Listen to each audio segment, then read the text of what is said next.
welcome.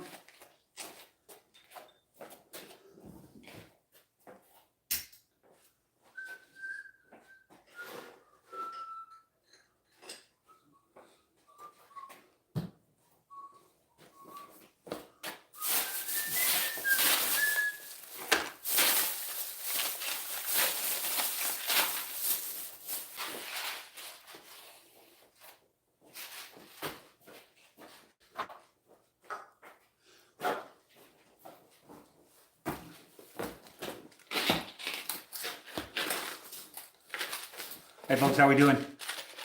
So this is just a live. I have work to do. It's not really relevant to what we're going to be talking about, but I'm going to kind of try and do both at the same time. Can you hear me okay? Because I've never done this before, but I'm actually communicating through my hearing aids. So if you can't hear me, I suspect that there'll be a comment or two coming up. Supremo, hey, how you doing? Welcome.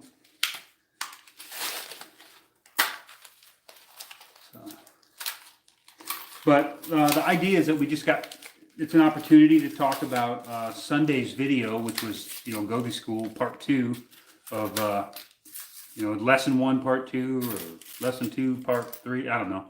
It was a 2-part video on doing the research. And of course, the research was focused on Odin on this particular one.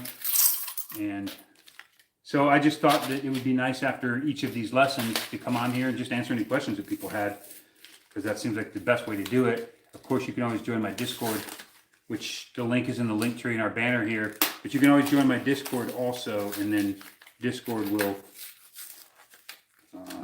give you more access to me. I'm there all the time, and even if I'm not on there, if you tag me in something, somebody's probably going to be like, "Hey, pay attention." So what I'm doing here in the background is I have my canoe here. I'm getting ready to go on a canoe trip, multi-day, down the Smith River in Montana. So it's a pretty insane trip. And well, it's not like insane rapids. It's just like it's a really great, 3 or 4 days of camping, 80 to 100 miles or something. It's a pretty fun trip. And so I wanted to put a splash guard on the front. So I'm going to start the process of building a splash guard for the front, and then just to kind of keep some of the waves and stuff, because sometimes they're bouncing off some of those rocks or around some of those corners and it gets just a little choppy. I just want to keep as much water out of the boat as possible and limit the number of stops I have to make to dry it out or to dry out my gear. So that's really the goal. It's just really busy work, because it wouldn't do me much good to just sit here and read comments. Of course, I'm not seeing any comments, so I assume you can hear me. If you can you hear me?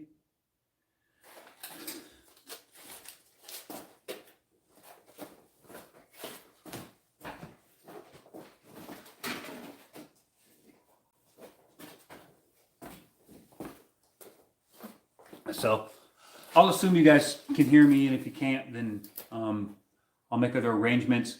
If you have any questions regarding the last 2 videos that we released on Sundays, the Goalie training for those that ended up in the position, then by all means, if you got any questions based on those 2 videos, throw them in the comments. If you haven't seen them yet, I'm probably going to be live over an hour, and those videos are only about 20 minutes a piece, so bounce over, watch them real quick, and then come back and ask me your questions if you have any.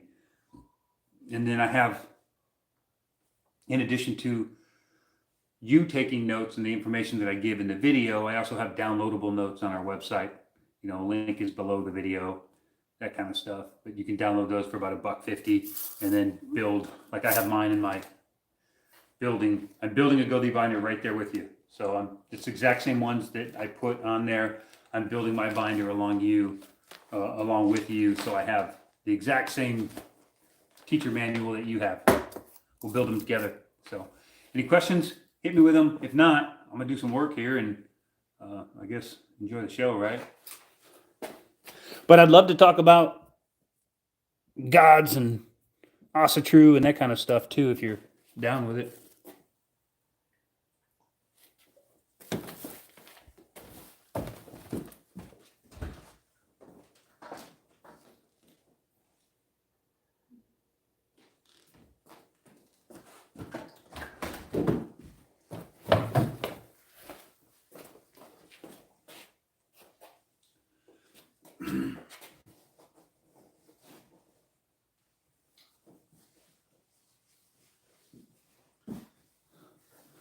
This is the canvas I have.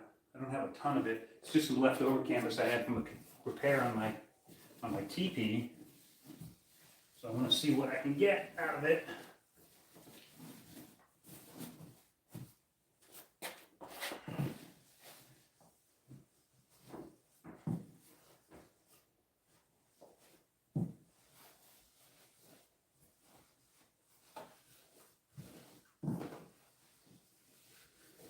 And see, I want to roll these ends before I stitch them down, because if I roll the ends, then the snaps won't rip out.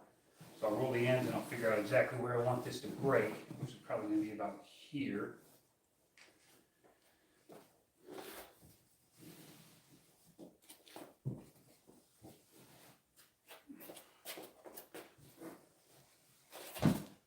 And then if I get this thing made really well, where it works good like I want, then I'll wax it or put it through the process of becoming wax canvas, so it's a little more water repellent, but it'll probably be okay the way it is, being cotton duck.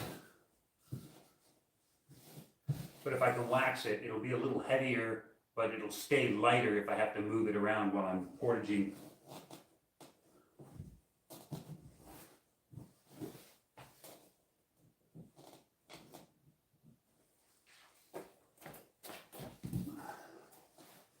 So no questions, huh? You guys watched all those videos and got good information out of it, I assume?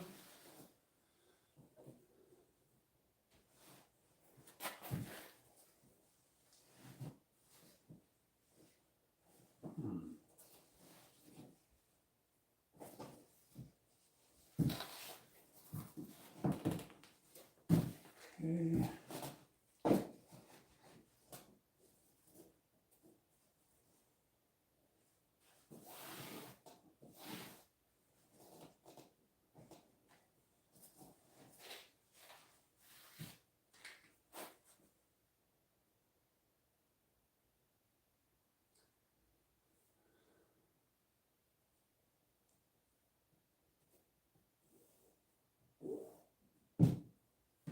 All right. All right. Any questions yet? What do we got? Nope. Just hi. How y'all doing? Well, I guess if you don't have questions, you can just watch me work on my canoe.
Working with a scrap here, so I have to figure out what's the best orientation to get the coverage that I'm looking for.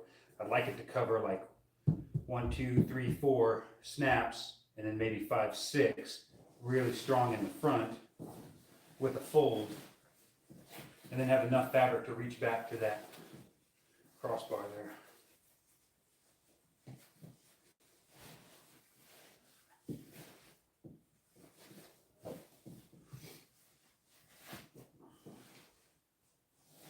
Because if I can, that thwart that goes across there has, it's channel stock with holes in it.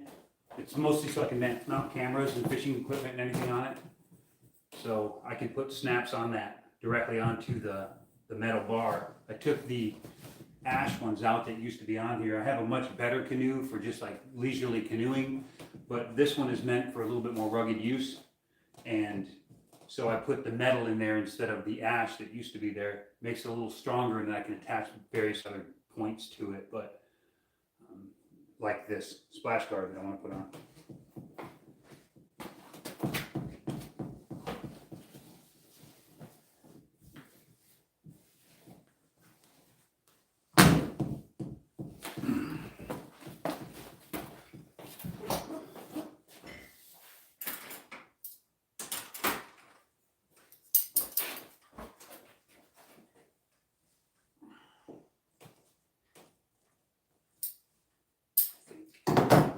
I want to do that.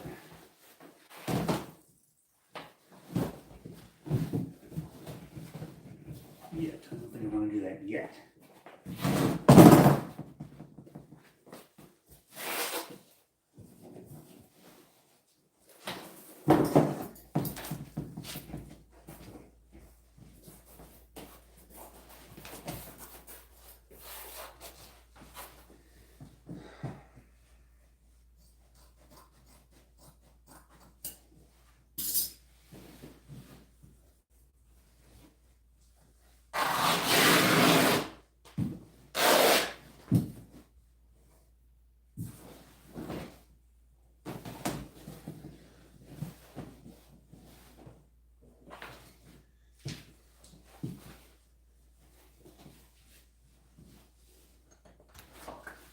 Did you respond to Fro's comment?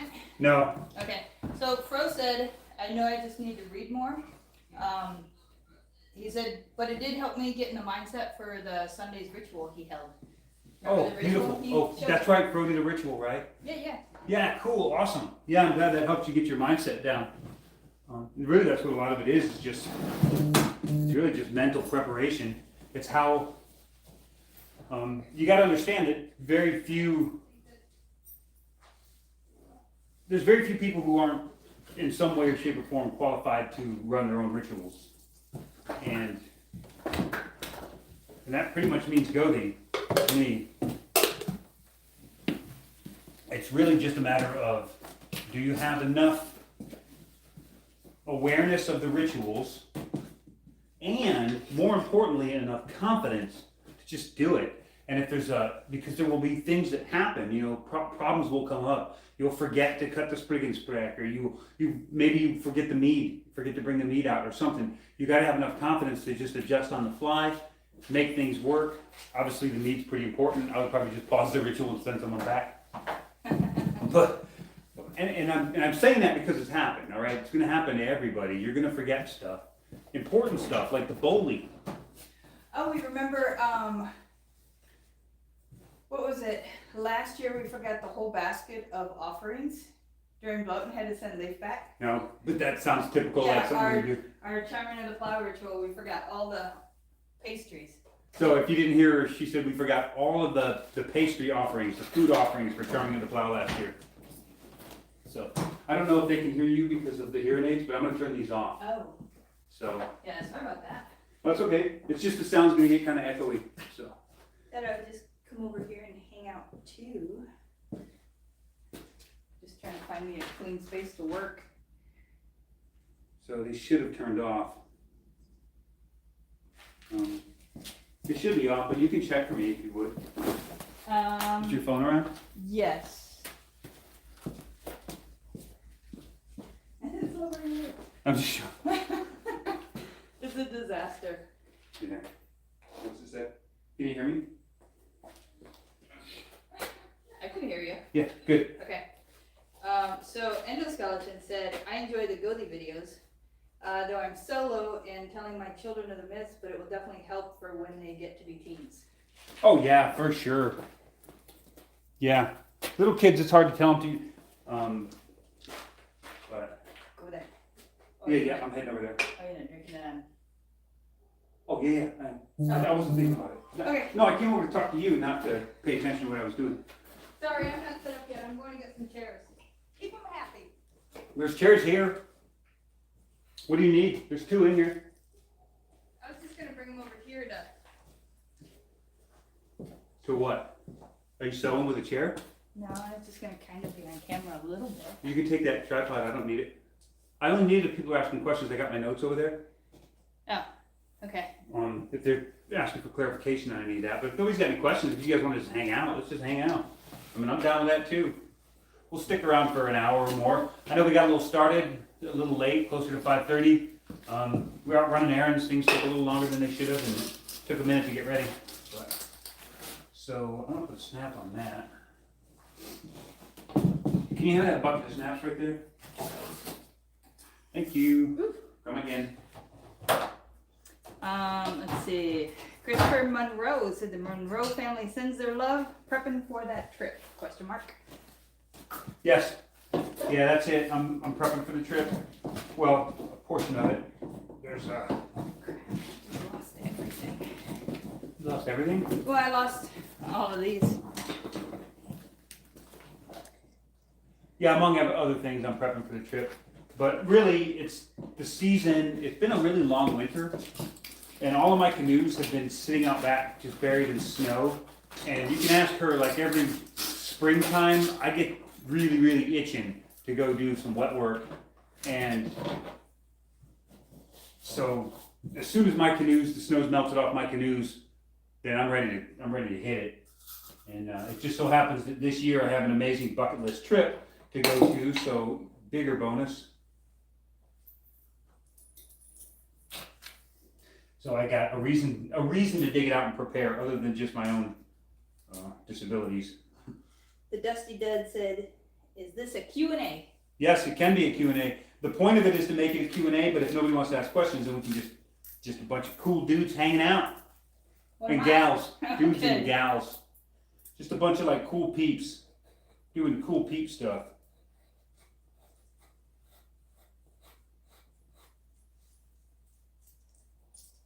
So, but yeah, if you got a question, ask away. I will promise you one of 3 different answers. A correct answer. I will tell you the truth whether I know the difference or not. So it'll either be a correct answer, or I'll tell you that I don't know, or I will lie so convincingly that you won't be able to tell the difference. You do that well. Lie convincingly? Yes. Uh-huh. Works for me. She's still buying the lie. It's been 30 years, she ain't figured it out yet. Yeah, now all kinds of questions just came into your head, didn't No, I'm just thinking, like, what does that say about me? See, Uncle Fox said, "I will gladly take leftover food offerings." So Manic said, "I just started reading The Northman. It's been great. What would be a recommendation to read after it?" The Northman, which The Norseman. the Norseman, what are we talking about here? Are we talking about the book based on the movie, or vice versa? I don't know. Is that fiction, or is that? I don't know what the Northman is. I'm not familiar with the title. Don't we have a book, The Norseman, too? We have Myths of the Norseman by H.A. Gruber. No, it's an old book. Like, we got it from like a library sale or something, I want to say. No. So this screw's not long enough. That's a bummer. That would have made everything a little bit easier. Yeah, I'm not sure what you're saying. Okay, I just gotta give you a table and I'll be back.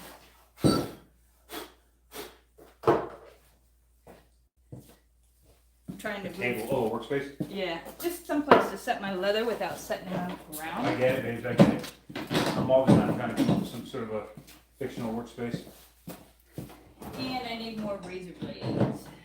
What kind of razor blades? For my Skyver or- Skyver knife. No, I have razor blades. I just have to get them. Oh, okay. I was like, I don't think I have anything that'll fit. I got a lot of razor blades, but I don't think I have anything that'll fit a Skyver. And I'm cold, so I have to go get a sweatshirt. Yeah, I was gonna say you can close the door, but I'm really hot, so.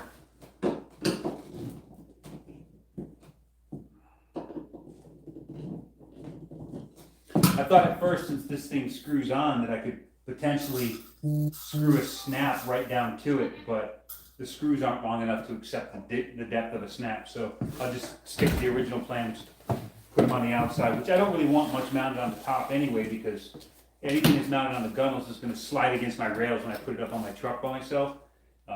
If I don't put anything on top, it's one less thing I have to worry about. I can do all kinds of mounting in on the sides of the gunnels, nice and securely, and that's fine. I actually am going to put a holder for my double paddle on the outside over there. Probably on the left side, because I do most of my paddling on my right side. And then I want to be able to, if I'm approaching like some sketchy situation, I can pull my double paddle out and clip it on the side. And even if I'm working the water with my good paddle, if I lose it or anything, I've got a double kayak paddle that I can tear into, get through a sticky spot, and then go back to my regular canoe paddle. So I always carry 2 paddles in my boat, in any boat. Sometimes 3, because I have a little single paddle that collapses down into a little tiny fin, and sometimes I use that little fin when I'm fishing just to steer the boat a little bit, so I'll bring it as a 3rd paddle. But sometimes, not always, usually not on this one. So Monroe said, "Mein kinsman, have you ever dealt with members seeking advice of how to come forward to their families? If so, how have you approached it? I've been dealing with it at Fairchild and it's been difficult." Yeah, it is difficult, and really, I don't know if there's one right answer for that, because it really all depends on the family you're dealing with. For us, it was very easy. We've been pagan since we were hot-headed teenagers, so it was real easy to just like, yeah, we're not Christians anymore, so stuff it. We're going to go do our pagan thing, and people are like, yeah, they're assholes anyway. They do whatever they want. So that was really easy for us. Yeah. But some people are really super close to their families, and their families aren't really used to being open and honest with each other. I know that's kind of rough to say, but some families just aren't open and honest with each other. But our family's been kind of like bloody nose brutal with each other, so open and honest is easy. It's easy to be honest if you just. But we did talk a little bit about this on Discord last night. Did you? Can you speak up a little bit? Louder? Yeah, a little louder. Yeah. How do you know I'm too quiet for them? Because you're looking at me and I can barely hear you. Fine. You're looking at me and I can barely hear you, which means it's probably not translating very well. I might be wrong, but I'm also deaf, so I had to take my hearing aids out. No, we had a little bit of a discussion on this last night on Discord, and Jaffenhar weighed in because He would know. He's yeah, in that court. yeah. So yeah, open, honest, don't hide it. There's so many things that could just be, the disaster could be avoided if people were just willing to just be honest. Honesty is, I don't know that there's anything equal to it. You know what I mean? Yeah. Honesty is it's just the only real way to go. So I guess if they would have trouble talking to their families, for one, I would say make sure that it's what they want, because a lot of new pagans are really just, they're kind of doing the religious tourism thing, and they're just kind of riding this way for a while and riding this one and check this out and see what's up with this one, and then they're just kind of floating around. So I would probably, especially if you got a family that's sensitive to that sort of thing, I wouldn't say anything until you were sure. Because when I found Asatru, I was sure, and I haven't looked back or wavered a half a second in 30 years. So I'm pretty sure that a lot of people that I've talked to that have found Asatru, in most cases they found it for some just overwhelming sign that said, hey, these are my people, and I want to go back to that. So most people usually come across it that way, and they know they're not going back. If that's the case, the best thing to do is just have the conversation early. Read a lot. Yeah, read as much as you can. Not only about the myths, but read about the practice and the religion and the people itself, because somebody might, you might be saying, hey, family, I want to come out and tell you guys that I'm now an open pagan and blah, blah, blah, blah, blah. And at the same time, freaking Uncle Freddie might be Googling that shit and find out about all kinds of nefarious stuff and be like, well, what about this? And what about that? And what about the other thing? So you should have probably already done that homework and be prepared to answer those questions. Well, I think also the question that's worried most about, from what I gather, is they're not going to end up in the same afterlife. I know, I don't necessarily buy that. Well, no, I'm saying that's what most of. I know, I understand it. I Okay, was just gonna talk on it, was all. Yeah, okay. I don't necessarily buy that, because we chose a different religion, that we would end up in a different afterlife. Here's the real brass tacks on it, and you can pass this on to any Christian or anything else. Nobody really knows. There's a couple of people who have had near-death experience, near being the key word. Nobody has had a full-on death experience, been dead and gone for 15 years, and came back from it, and explained what goes on in the other world.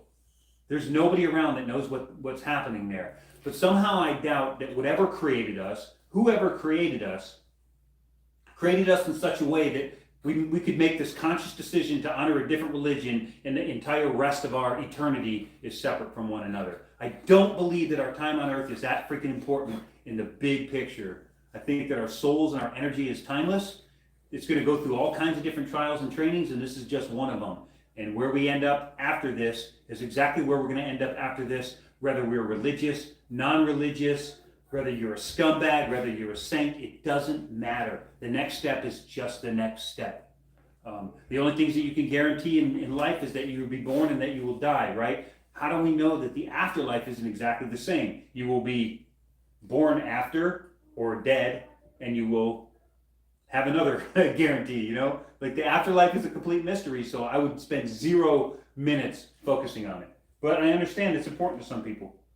But I've already come to terms with, you know what, we're here for as long as we're here. We have no control over it. And now all the people that we admire that came before, they're all dead. So join them. You know what I mean? Okay, so. Okay, I got a little long there. You did. So Manic said Book of Myths, Norseman Book of Myths, which I think is the book we have. I don't know if we have that one or not. But, I think we do. If we don't, I'll definitely. What'd you think of it though? Give me a recommendation. You like it? So their question was, what book should they read after that?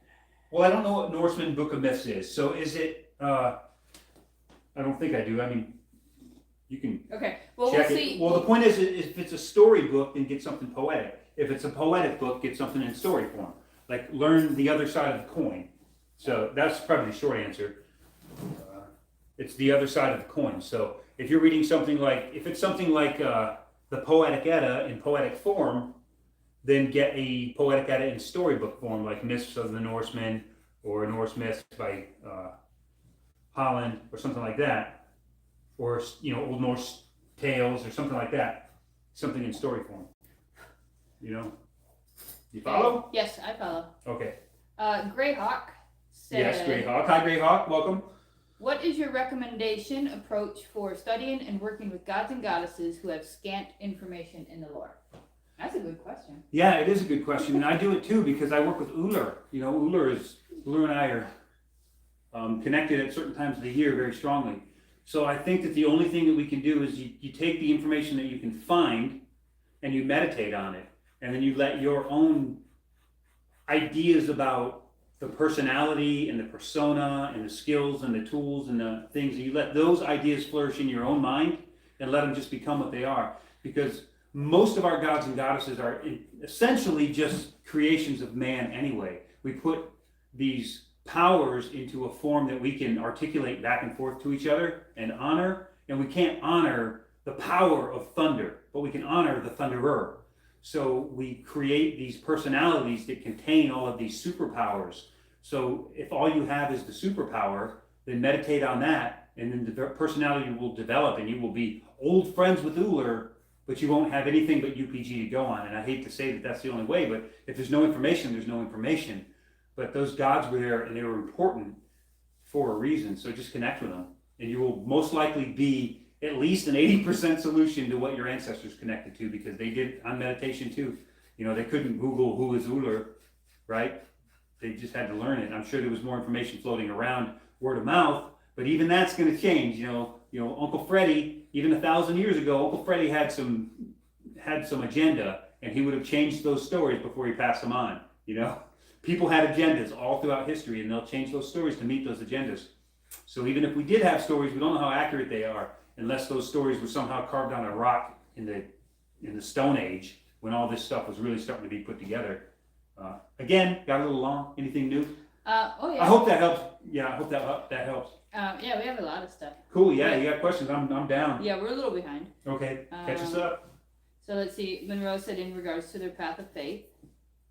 Anthony Yeah. Hayes said, "Hi guys." Monroe, did I get your question okay, or who said that? Anthony Hayes, Con. Oh, said he Anthony, made okay, it. Con, yeah. Manic said, "Is a Mjolnir hammer ring enough for a solo ritual?" Yeah, I do it all the time. I actually showed it in a video. I had a Mjolnir ring. I think that's actually, you don't even need the ring. If you're doing a solo or even I'm not sure that the actual hammer was a big part of the faith back in the day. They don't talk about finding ritual hammers in temples. They talk about a boli, an oath ring, and a lamp or a fire source in the temples. So I'm not sure the hammer was a great thing. I know there's some scant evidence of the hammer, physical hammer, being laid in the lap of a bride to bless it, and then it's echoed in the lore with Thor's journey to go get his hammer back. But I don't think you actually physically need a hammer to perform the ritual. I think the hammer, the hammer sign with your hand is perfectly acceptable, and we know that those were used in history because when Håkon the Good came back to Norway, even though he was a Christian, he was required to still maintain the same festivals that were part of the pagan law. So he would have held a Yule feast, I think it was a Yule feast, and they handed him the cup. He was supposed to say a blessing for Bragi's round or for the Bragafold, and with the cup he did the sign of the cross over it, and someone noticed that he did the cross and not the hammer. So it would say that at least in that particular period in history, the time of Håkon the Good rising to power, both of those symbols were used, both the hammer sign and the cross. So take that for what it's worth. I don't know which one came first. I assume probably they kind of came from each other. But either way, short answer, yes, you can use a ring, you can use your hammer, or you can use a physical hammer. It's just a symbol of the power and the might of Thor's protection over us. Super Nemo said, "Damn, they making a boat? Holy cow!" No, we're not making a boat. I'm just making a splash guard for my canoe because I might be going on some bouncy water a little bit. Not rapids, but slightly rough water. So Manic said, "I really thought about it a lot, how Norse paganism recently makes almost more sense." Yes, it do. The Dusty Dud said, "I like heathenry. My grandpa was half Norwegian and half German. I've been looking more into this path. Do you have to take the stories of the gods as literal? I've always been kind of a skeptic." People are allowed to take those stories however they want. I don't physically take them as literal. I don't believe that they took physical human form and walked to the earth in such a way. If they did, then they were probably a human who earned godhood, like in the Yngling saga with some of the stories of Odin. I don't take them physical. I take them very much metaphorical. That the gods are powers, and we have to put them in some sort of a framework that our mortal brains can understand. We live in a three-dimensional reality, and we are very limited by what we can even imagine. You wouldn't think so. You think our imagination is unlimited, but that's only because they keep saying that. But the truth of the matter is, it is unlimited. If you think of the difference between a single one-dimensional plane, a two-dimensional plane, and a three-dimensional plane, now can you even fathom a four-dimensional plane? You can't even imagine it. But the difference between a 1, 2, and a 3 is just so obvious, it's not even funny. But find me a fourth, or a fifth, or a sixth, or a seventh dimension, of physical reality, and you can't comprehend it because our imaginations aren't that wide. So we have to put the gods and their powers into some format that we could comprehend, or our religion would be literally dead in the water. So, what you think? Okay, Manic said, "At some point the religion has to have a real entity to me to be real." Super Nemo said, "I mean, paganism is a religion. That's what it's all about." So, well, when you say, someone said real entity, so I want you to kind of define what a real entity is. Do you mean there has to be a dude sitting on a rock with a long white beard making decisions? Okay. Is that a real entity? Because Okay. try to define that for me. Okay, well, Because I'm good. I don't necessarily think that that's the case. Okay. I mean, when I ask for something and I put all my effort into making it happen and it happens, that could be divine intervention or that could be my own intervention, but we'll never really know. Well, he did say in the next comment, "So yes, then Odin best be real. If so, I am really cool with it." Yeah, so I mean, it's how you want to look at it. Everybody can interpret the gods however they interpret the gods. I think the problem is when I try to make you interpret the gods according to my understanding and my definition. That's where we start running into problems. Is when if I say that I believe the gods are largely metaphorical, although that I believe that they're super energies that we can't comprehend. So metaphorically, we put them into characters like ourselves. When I say that, I don't mean that other people have to adopt my belief. I just say that through my experience and my training and my reading and learning, that's the conclusion that I came to. But the real problem lies with paganism is when I say that out loud and people get aggressive because that's not their belief. I'm okay with you having, I'm okay with you disagreeing with me. In fact, I prefer it. But you know that's true. Yes. Okay, so Endoskeleton said, I think the same way about the afterlife. We don't know ultimately, and I doubt our energies are separated. My wife is non-religious Christian, and her main concern is afterlife. Well, there are some thoughts or some schools of thought about the afterlife, about your soul being actually comprised of various different parts, and that when you die, a piece goes back to the folk soul, a piece goes back to your family line, a little piece goes to be reincarnated forward into something else. Another piece goes to some other dimension to play some other physical games. And we really don't, but they're saying this is like a collection of one soul, and when it's done, it's like it breaks up, but it maintains its individual personality as it goes and occupies these other video games in the larger network. Right? You know? It's like you pass one level on a video game and now you got 4 or 5 new characters to go play different games with. I don't know. Maybe that's not a good example. I don't play video games, so they're not very good references for me. I know it's been a long time Yeah. since I played video games. Super Nemo said he becomes real if you invoke them. Manic said I like it a lot. Monroe's The energies are definitely real, I will say, because I've asked for help and got help, and I've not asked for help and got some obvious help. And when I talk about some other videos, I talk about signs from the gods and things like that. There are situations where it is undeniable that there was some sort of a divine intervention. I don't know how to define divinity, but I know it exists. And how I define it is probably going to be different than how you do or anyone else, right? Does that make more sense? So, yeah. Monroe said thank you so much for the advice. Yeah, man, anytime. You should call me more often when you have questions. Just call me like straight up, like, hey, man, let's talk. They're going to be like, hey, Mindbody, what's your phone number? Yeah. Especially for like your bloats and stuff, man. Like, hit me up, dude. Just ask. We can just brainstorm. Together we might actually be able to come up with a decent idea. Right? Let's see. Saying Manic said I saw it on your shelf in the video, so we do have the Norseman movie or book that he's talking about. Okay. You seen it? Yeah, I don't doubt it. I get sort of infatuated with books sometimes, and then I end up with a handful of books that I can't put down for a long period of time, and I tend to forget the other references. And then I'll pick up a reference, and I'll be like, oh, wow, I forgot about this one. This is great. And then I'm back to square one again. What are you doing over there? I had those magnets sticking out Oh. because I was sticking tools on them, Oh, okay. and then I was just running into it. I didn't want to stab myself with a big dull magnet. Is there more of those, or are they in the barn? They're in the I'm barn. gonna get one. You need another one? Yeah, do you want me to go get it? No, I don't need it. That's fine. Just keep sawing on your thing. Catalog the questions. I'll be back.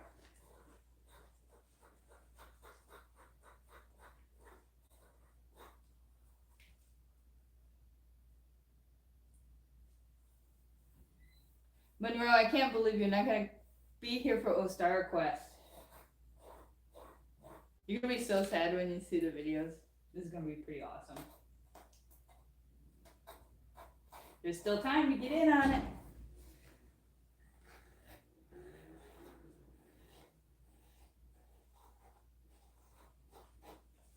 What'd you get us? Oh, same thing? Another tea, yeah. Nice. Oh, you should have said something if you want something different. We'll get it next time. No. Wow, we do got a lot of eggs though. That's gonna be a problem soon, huh? We No, got a lot of eggs. no, because I'm gonna dye them all. I was just, Oh, okay. Okay, so anyway, let's see. Super Nemo said non-religious Christian, no way. Endoskeleton said she doesn't go to church, but she still believes. I think that's pretty common too. Still believes in. Well, we know a lot of people that don't necessarily go to church. Who's saying that?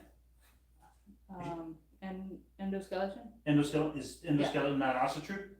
No. His wife. Oh, okay. I kind of missed that part of the conversation. Yeah. I thought it was so. Well, I can go back and see. Yeah, he said. So endoskeleton said, I think the same way about the afterlife. We don't know ultimately, and I doubt our energies are separated. My wife is non-religious Christian, and her main concern is afterlife. Right. And so they said, so Super Nemo said non-religious Christian, no way. And then Endoskeleton said she doesn't go to church, but still believes. And we know a lot of people that. We do, yeah, we know a lot of people that do that. They believe in it, but they don't go to church. My mom and my family's kind of that way. They might go to church on Easter or on Christmas, but... My whole family? Yeah. Well, your dad went to church a lot, didn't he? He seemed like he did. No, only when he just donated to him a lot. Yeah, he got his salvation through his checkbook, huh? Yeah. I guess that's okay. Send me your money. Alright, so let's see. So Monroe said, guys, if you haven't already, go watch their Ostara videos. They give great ideas to incorporate in ritual and fun. And I told him I can't believe he's going to miss Ostara, and there's still time to get in on it. Yeah, there is. Yeah. Can't believe we're going to miss Ostara. So amazing. Let's see. Super Nemo said, I get confused with the non-religious Christian thing. Thanks for explaining. Endoskeleton said, my best friend's the same way. They don't like the energy churches give. Yeah, I mean, that's pretty... I think a lot of people are actually doing that now. A lot of people are just deciding that, well, for one, we're seeing a big return to paganism either way. You know? Yeah. But I think people are just sick of the church. Oh. They're sick of some scumbag telling them how to live their life while he's out either Well, and then diddling or... Well, then they take like a third of their, like, nobody can afford food right now. Yeah, nobody can afford food, but you have to throw money in the donation thing or you're going to hell. Well, what about the hundreds of dollars you put into that donation thing before? Does that not count? Are you trying to stay out of hell for each week? You know, you're just buying the next week of salvation. It's all horse shit. It's, if you can't see that it's just a scam and a racketeering control feature, then they don't, I don't know what to tell them. If they can't see that it's absolutely just organized in a way. I have no doubt that Jesus was probably a good human being. And I have no doubt that the Christian faith does not follow the teachings of Jesus as he taught them. They follow the regurgitation of so-called prophets who all had an agenda. They're following men. They're not following gods. Whether or not Jesus was one, I guess that's absolutely debatable, but, right? Okay, so Monroeski. Speaking of which, how do you guys incorporate fun with your practice? Well, for one, we don't take it too seriously. I mean, you think we do, but I know I don't view our gods as wrathful gods. I view our gods as very, very much our ancestors and very much a part of us. And we like to have fun, so I got to imagine that they like to have fun too. And that's the story we're going with. Yeah, and then our kinsmen are just like we're all big kids at heart. Yeah, we're all big children anyway, and like this. You just can't take this whole life thing too damn seriously. Like I'm sure it's it's obviously temporary. I just can't take it seriously. I can't get all worked up over it like some of these other people do. I mean, I have over certain aspects, but for the most part, man, I'm just here to have fun. We do have some pretty fun rituals, though. Yeah, we do. And a lot of that is just like you and I bouncing ideas off of each other. It's just like, oh, well, hey, what do you want you guys to think about this? And it's like, oh, I love that. Let's do it this way. There's a value, too, in not being afraid to just make it up, either. There's some value in that, right? And not being afraid to just be like, this is a good idea. I like how this sounds. we can relate it to the lore or to the sagas by linking together this thing that we know happened and this thing that we know happened, and we don't know how they got from point A to point B, but we can make up that difference and still be somewhere in the realm of the way it used to be, but have it more applicable to our lives here. You know? Yeah. I'm not afraid to do that. I'm not afraid to make it up and say I made it up. And if people don't like that, that's fine. But if we're trying to live just to exactly what we know about the lore, for one, we're living to a standard that's thousands of years old and is not even relevant today.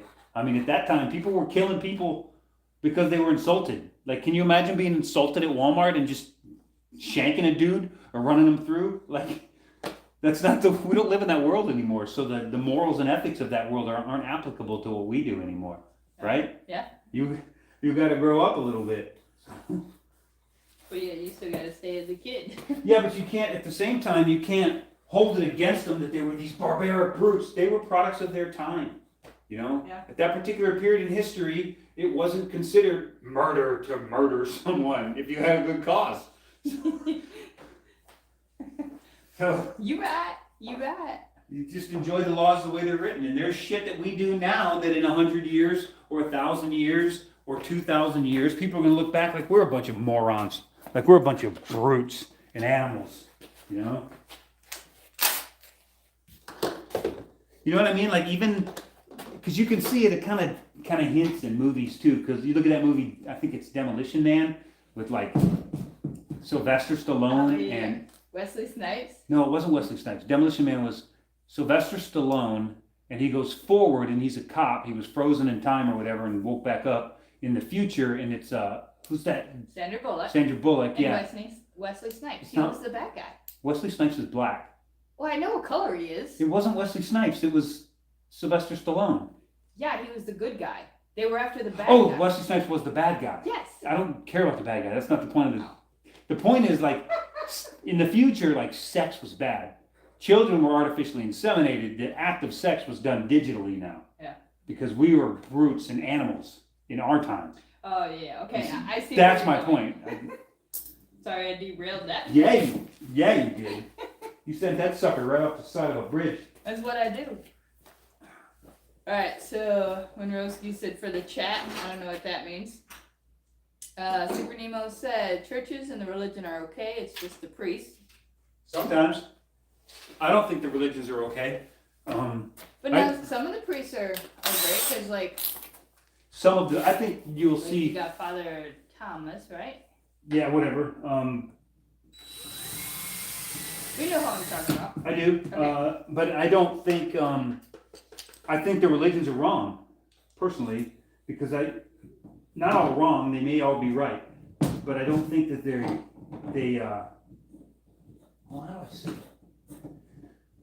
Next question, pass. No, I don't want to. I don't want to just Okay. ignore someone. Well, I obviously don't believe in the religions, but I very much believe that all mainstream religions have evolved into a manner of people control and not about salvation, spirituality, or anything else. Yeah. So I think all the modern religions that are developed are hogwash. So that's the way to say Yeah, it. there's definitely a But lot of... they might have all started in a really pure place.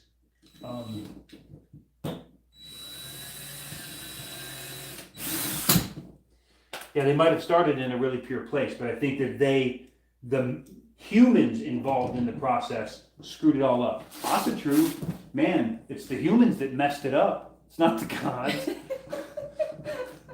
It's the humans that came along after that screwed everything up. And we'll try to fix it, and more humans will come along and screw that up too, because that's what humans do. Okay, so Spartacus says, getting out in nature is a good thing. It connects us to the gods, ancestors, etc. Yeah. This reminds me to redo my fishing license. Thanks for the reminder, even if you did not mean to remind me. Oh, I meant to remind you. I know what I'm doing. It was all part of the plan. That's what I said to Scoble before we started. I was like, yeah, because this can remind Spartacus to get his fishing license locked on. Right? He's the one who said it, right? Yeah. Yeah, that's what I meant. No, I'm glad to help, man. Glad to help. So I would never paddle like this continuously, But it's a good place. If I look downriver and I see that it's going to get sketchy, I might want to keep a paddle handy. So that's kind of neat, right?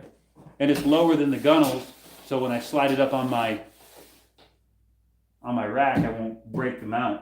I won't leave the paddles in it, but I might go. I bet you, just for general river paddling, I can. For just general down the river paddling, I can just put a strap right here and keep it. It won't go anywhere. A little Velcro. Okay. Although I did screw up and put it on the right side, I wanted to put it on the left side. So now I'm just gonna go buy another one of these mounts. Damn it. I meant to put it on that side because I do most of my paddling on the right. But now that I'm thinking about it, I think I do most of my paddling on the left. I generally just paddle J-stroke on the left. Yeah. So maybe I made a mistake, but that mistake worked out in my favor because I wasn't really thinking through my problem. So either way, not too bad. Holds on good though. Like, how good is that? Let's see.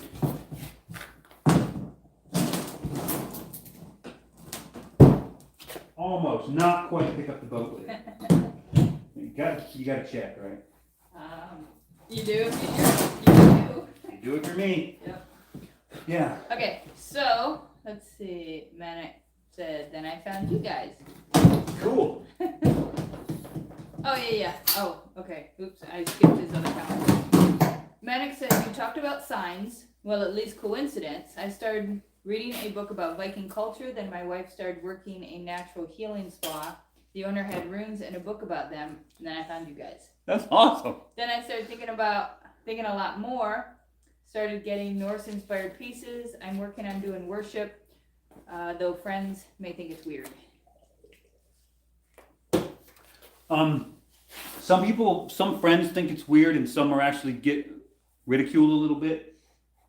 Usually it's just because it's their passive-aggressive way to hide their ignorance. When you get into something like this religion, people tend to be pretty excited when they get here. And it's hard to be excited and talk to someone who has no interest in it or tries to feign like they know what's going on. And when they feign like they know what's going on, they're just basically using their own ridicule and nonsense to hide their own ignorance because they're too, I guess, self-conscious or emotionally immature to admit that they don't know shit about it. I guess that's what it is. I don't know. People are hard to figure out sometimes, and they don't all follow the same mold. So what's y'all's favorite poems in the Poetic Eddas? That's from SJ. Favorite poems? I really like the Lay of Rig, the Rig Thula. Oh, I like that one too. I like the Lay of Rig. I like how he comes down and he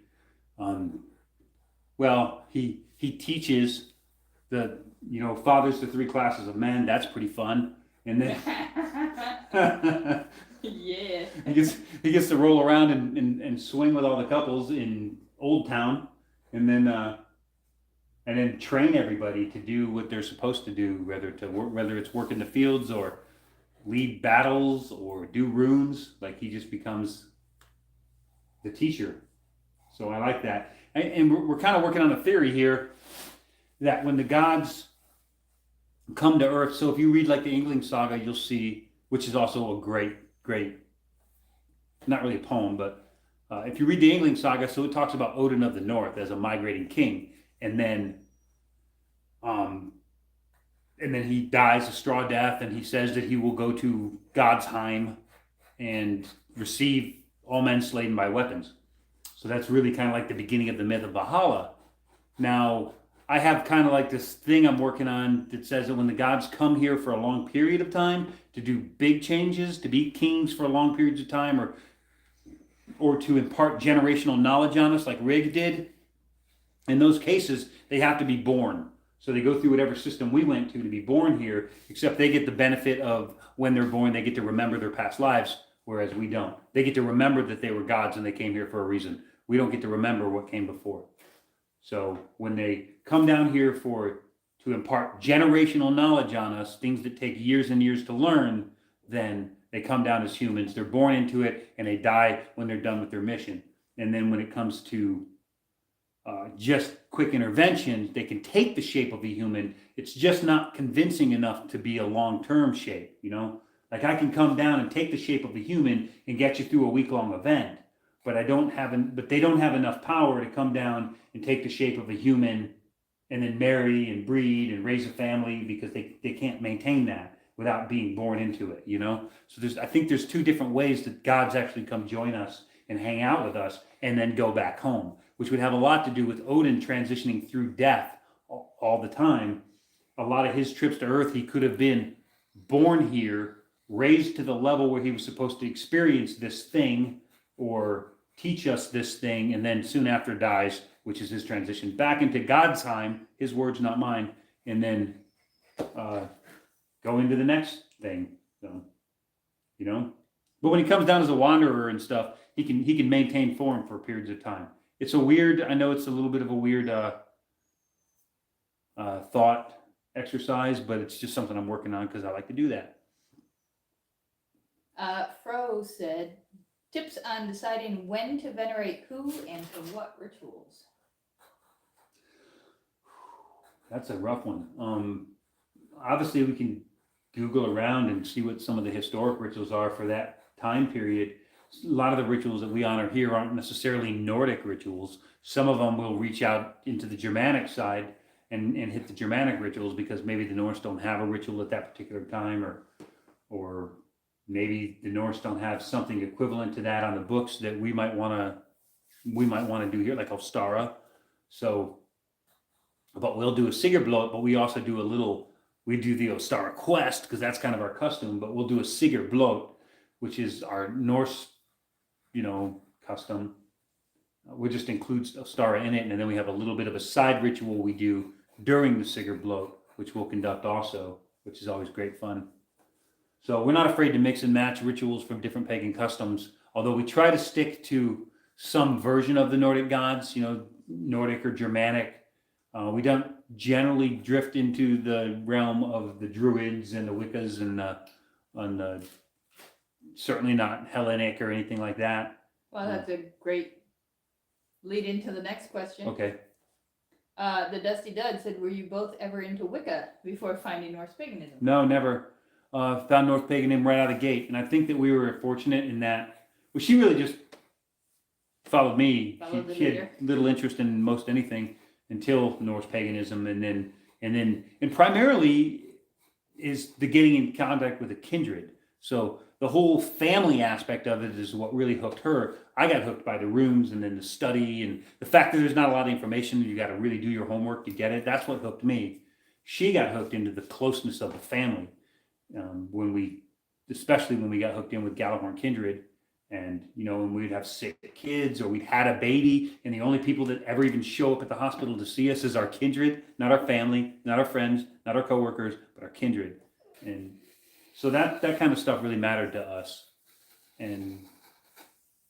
But we were also true from the beginning. Like, I was Catholic in boot camp, and I graduated boot camp, got married in whatever little hillbilly Baptist church that her parents went to, and then because I didn't have no say in it, I was in boot camp. I came home from boot camp on leave, got married, ran right back away to School of Infantry. In the School of Infantry is when I found Asatru, and I've never looked back.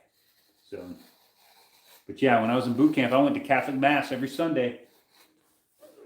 So, not because I was a devout Catholic, that was never really me anyway. I went because it was the break. Like, I needed the break in boot camp. It was downtime. It's when you didn't have some guy screaming in your ear. So we have one of our regulars that crossed over from Maker's Movement. We have Heath. He said, howdy and evening, y'all. Hi, Heath. Thanks for crossing over, man. No, we left you guys hanging over there on Maker's Movement, didn't we? Well, we're going to try to do more outdoorsy stuff. It's summer. I have a lot of stuff to do. I got to run the sawmill. I got garden boxes to build, buildings to build, all kinds of stuff. So hopefully we'll get some Maker's Movement videos up too soon. We also got this, like if you guys didn't see it, especially on this channel, for some of you, have you seen this? American Gothi? Like, come on. That's on Teespring. Hey, check this out. Can you see that? Nope. Go down. There you go. Up. I mean, they kind of get the gist of it. Whatever. It says the world needs more Gothis. So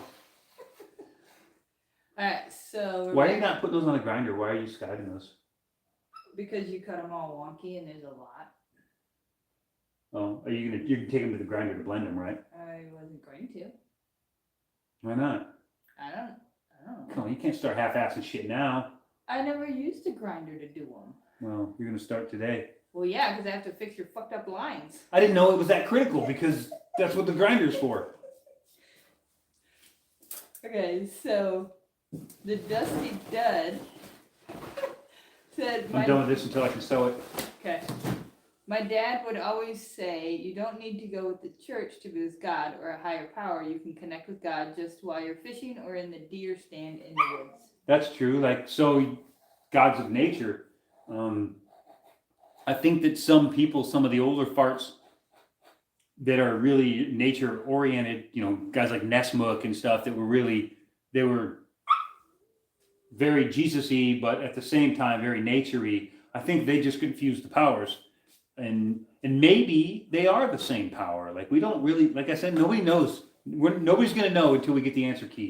Dead men aren't talking. Yeah, the dead man ain't talking. We know a lot of people that have gone on that way, and they're all pointing and laughing right now because they're like, that guy thought he knew what he was doing.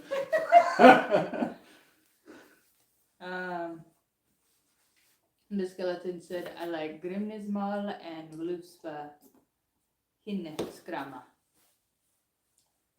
Valuspa what? Hinskrama? Oh, Hinskrama? I like the Valuspa. The Prophecy of the Seers is probably one of the greatest stories because it tells all the way from the creation of the world with Ymir and Narubla all the way to Ragnarok. But I mean, it's very brief, touching on all the main key points, but it's really fun. So yeah, Valuspa's a winner in my book for sure. Super Nemo said, what time is it over there? Well, we're in Idaho, so it is 6:37 p.m.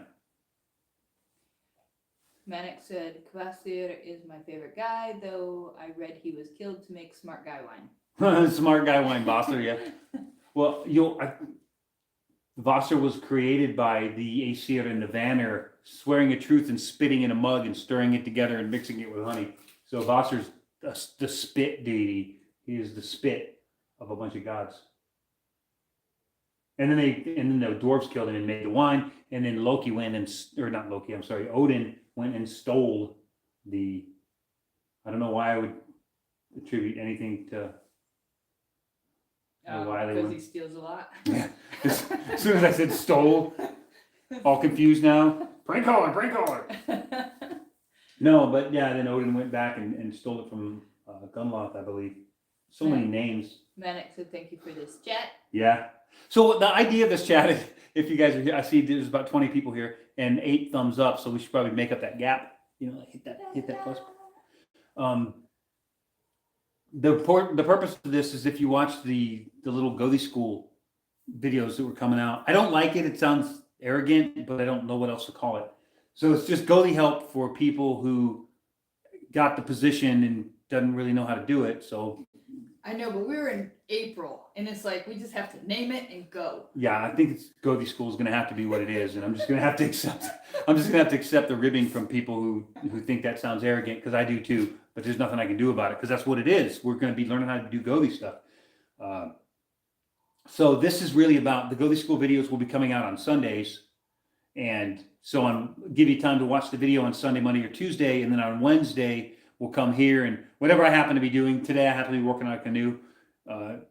The Wednesdays I'll come on here live if I'm available, and then we'll talk about the video. So if you have any questions or random other questions like this that are fun enough to answer, yeah. But I mean, obviously I'm not going to do this when I'm on the river in the middle of Montana either. So we won't go live every week, just if I happen to be around and we don't have much going on. So if you got questions and I'm not live, save them up for the next one. So he said, yes, you did, Mr. Dave, do anything to help support y'all. Plus, being spiritual, I enjoy learning about other ways. Sir. Yeah, cool. That was Heath. Yeah. Al is here. Al says, hey. Hey, Al. He doesn't know we call him Al. That's right, he doesn't. Hey, Al, we call you Al. My pal Al. My pal Al. Okay, Al. What time is it where you're at? Oh, I bet it's probably It's like, probably middle of the night, I would think. yeah. Or it's the same time tomorrow. Froze said, thumbs up the live, everyone. Awesome. And Uncle Fox gave a thumbs up. And SJ said, I might have to change my Discord name to Spit Baby. I'm stealing that one. Well, read the myth again and then you tell me what it is. But did you guys see the my portable ritual kit that I put together for my canoe trips?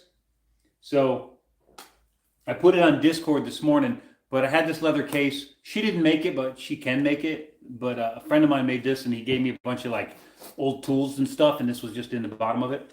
So he gave me the tin, but I took this metal tin that used to have like hunting pellets. So I keep pellets here to shoot the woodpeckers because they land and they start pecking holes in my house looking for the pine beetles.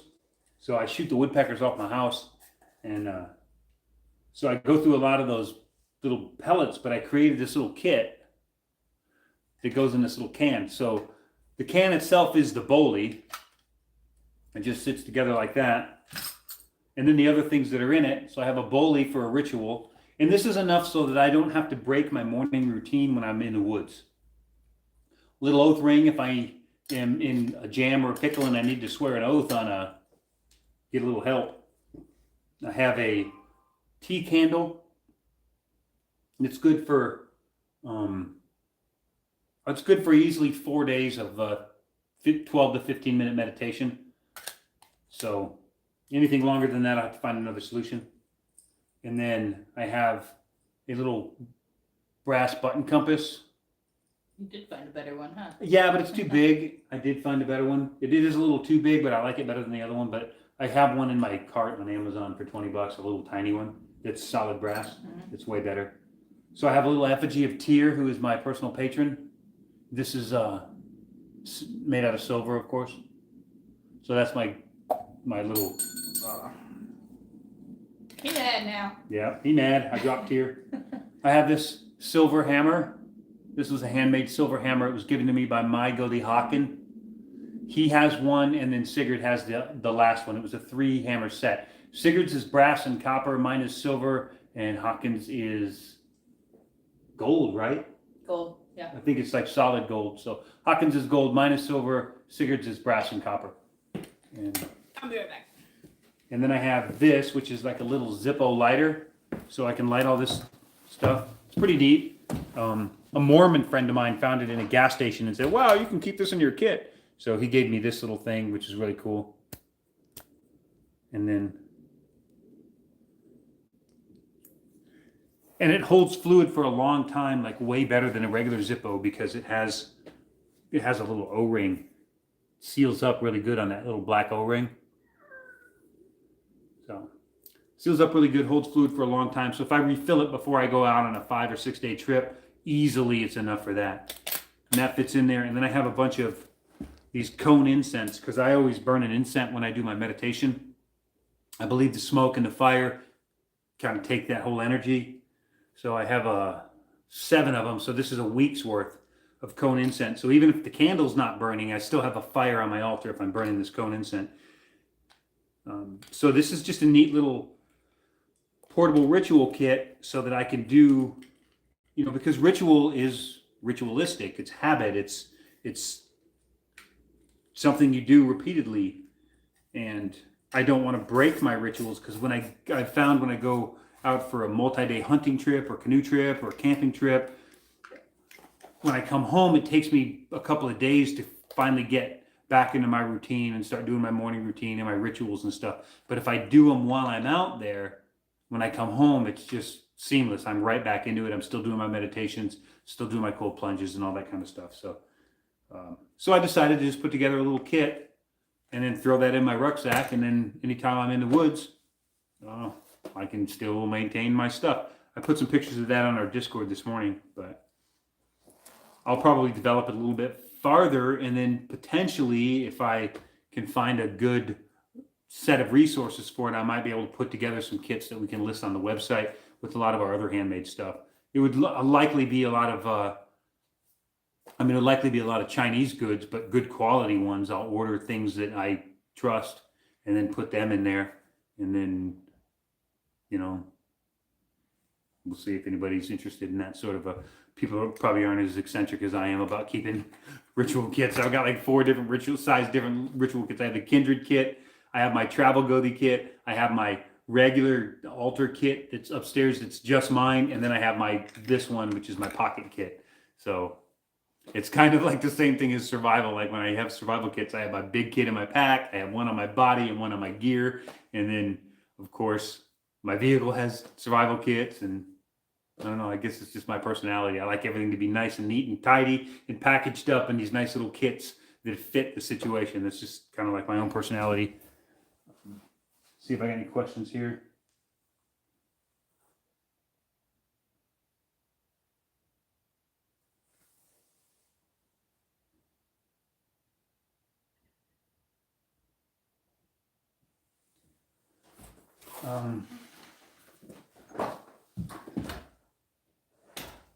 I'm trying to figure out where you left off here. Oh, yeah. The next question would have been a Loki question. What do I think of those who worship Loki? There you go. I think those that worship Loki don't understand his role amongst the gods. I don't judge those who worship Loki. People start where they start. But I don't even use the word worship for Odin or any of the other gods. I don't, because to me, worship seems like you're, I don't know, putting yourself in some sort of a begging situation. I don't like the name worship. I don't like the word. I do use it occasionally, but I don't use it for me, referring to me. I honor the gods. I venerate the gods, but worship is a very strange word to me.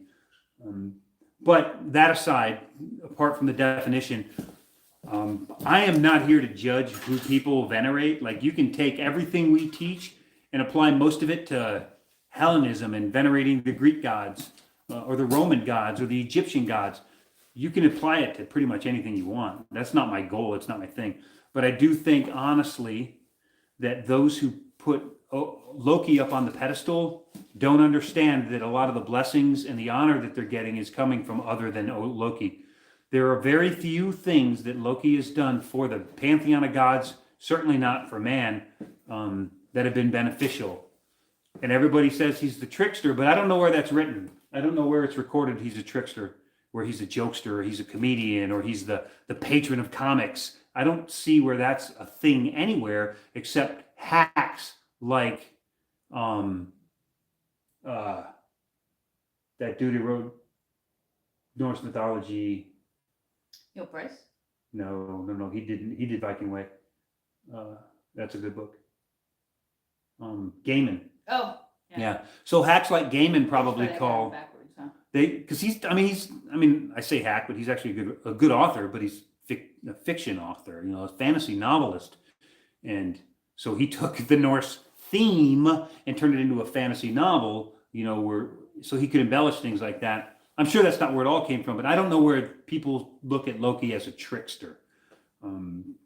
He is he's a non-beneficial supernatural entity. And so I don't know, but I don't think anything of them. I think that they probably have a little more reading to do. And when there's a joke or something's fun or festive, it's most likely a product of Thor. Or if things are a little nefarious, it's most likely a product of Odin. I don't know. Haven't read anything or seen very much influence of Loki on humanity and backwards. The two never really connected. To now, I think it's just people trying to be punk rock. Like Loki's punk rock. He's punk rock. He's blue mohawk. He's spiked hair. He's leather jacket and safety pins. That's Loki, man. And while we had real punk rock with safety pins and nose rings and all that kind of stuff, nowadays they have Loki. It's just the same old punk rock scene, It's just not what we're into anymore. we're into like developing ourselves spiritually and mentally.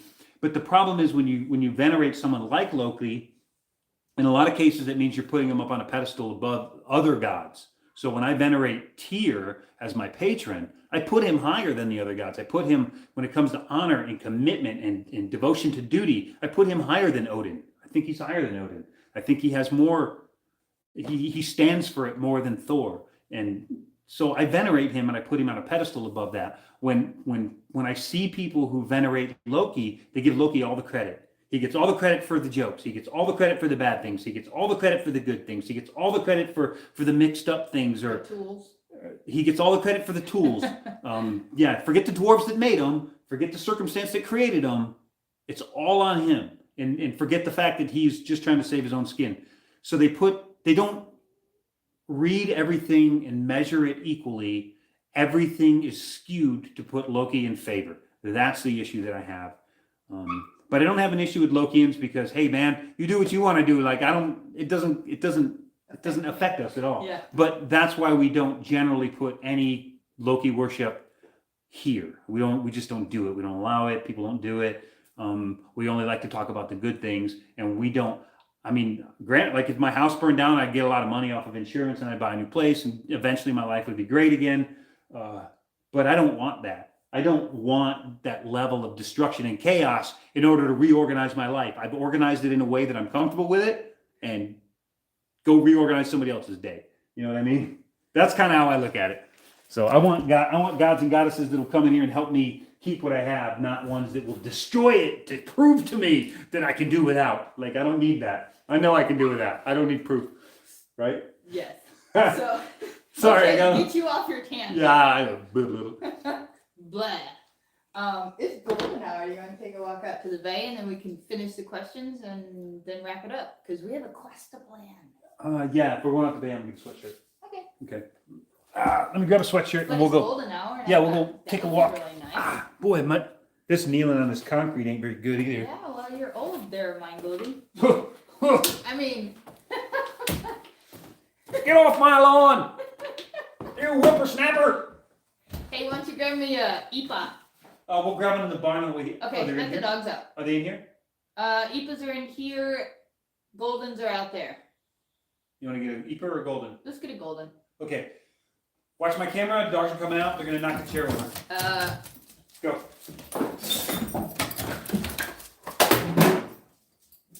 Buddy, Bjorn, no. Bjorn, no, Bjorn. Bjorn, listen, no, listen. Go find it. Go find it. And he thinks it's a mouse.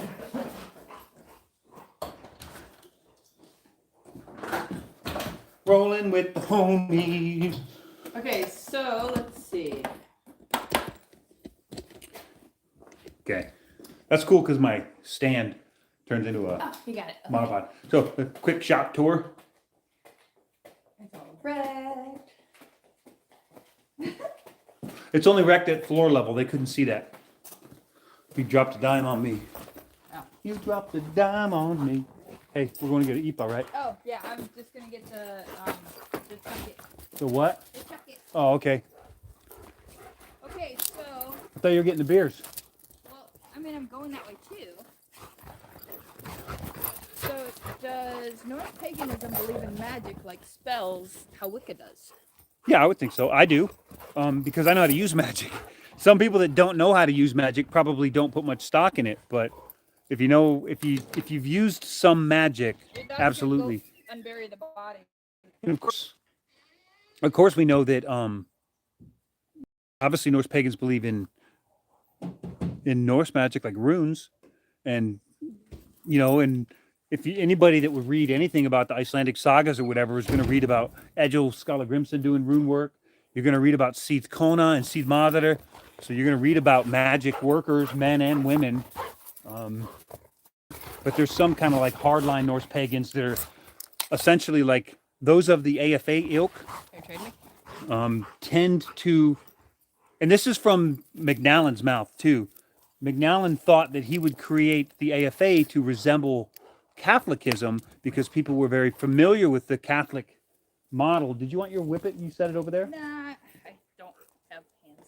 Okay. So McNallen actually said that he, not to me, but to old mutual friends, that he wanted to create the AFA and his ritual structure after the Catholic structure because people were familiar with it. So that's why they have those little hoffs, and I wouldn't be surprised if they're let us pray, kneeling, doing all the whole thing, just like any kind of a Catholic mass would. But I don't know because I've never been to one of their church things. But I know that that was part of his first thing, and then he also integrated that whole mouth of fire garbage. Like only certain people get to speak for the gods. They get the mouth of fire, and then they're the only ones that drink during bloat, and then they read all their rituals out of a freaking manual because it's got to be like these approved words or something. That shit's so asinine. How's that paganism? How's there any spirituality in that shit? You know? So, Why are you holding it to the side? Hold it up. well, Can you? well, because There you the view was, it was just all shitty cars and junk that was under the snow that thawed out. So I was trying to the rest of the cool trail, you know? But I can do this now because Okay. we're away from the house. Okay, so Ingaby. Ingaby, Hey from MA, which is what, Massachusetts? Massachusetts, right? I think What the so. hell are you doing in Massachusetts? Well, who wants to call Kelly their home anymore? Mhm. Let's say Manic said, still looking for South Dakota kindreds. Oh, nice. I don't know of any. Well, I might. I can't say I don't know of any because I probably know somebody that's in South Dakota. I just don't remember. So here's the bay. Okay. I was on Wi-Fi. I got too far from the house. Oh man, I'm on Wi-Fi too. So I'm on cell network Can now. you guys still see us? I'm sure they can. If not, it would pause. Ooh, it's grainy. It's so grainy. Prank caller. Maybe it's okay now. Oh, I got them. We can see you now. Okay, Okay. It's You're back. super grainy. Hopefully it catches up. you're back. We'll be back at the house in a minute anyway. We lost the dogs. Yeah, we have so much work to do here. But so here's the entryway. We had an old deadhead up there that was like rotted that her and I found when we were out hunting. But our kinsman Stig slayed this monster last year, and then he just kind of left it out in his yard to clear up. So it's very funky. I mean, it doesn't smell funky anymore, but I mean, it looks like mine, except mine's cooler.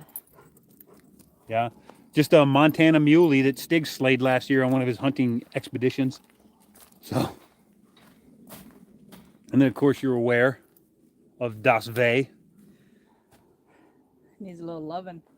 Yeah, We're gonna have to do the loving all by ourselves because we have to set up. yeah, it needs a little cleanup, a little bit of loving, but Hey, look, that was from with all the snow that finally melted. That's from Yule from Yule fireworks. fireworks. So we had so much snow. See that? That's a little sparkler from Yule fireworks that didn't quite make it to the fire pit. So try to love the dark. Says I have a question about naming ceremony. My baby is 6 months old, and I wanted to do a naming ceremony, but the hospital didn't feel like a very spiritual place to do so. Any ideas or knowledge you have to give? We did a naming, didn't we? We did. Yeah, we did a naming ceremony. We have the Asavatni video, and that's a naming and a pagan baptismal at the same time. But we did a naming on Yafanhar. It should be the same.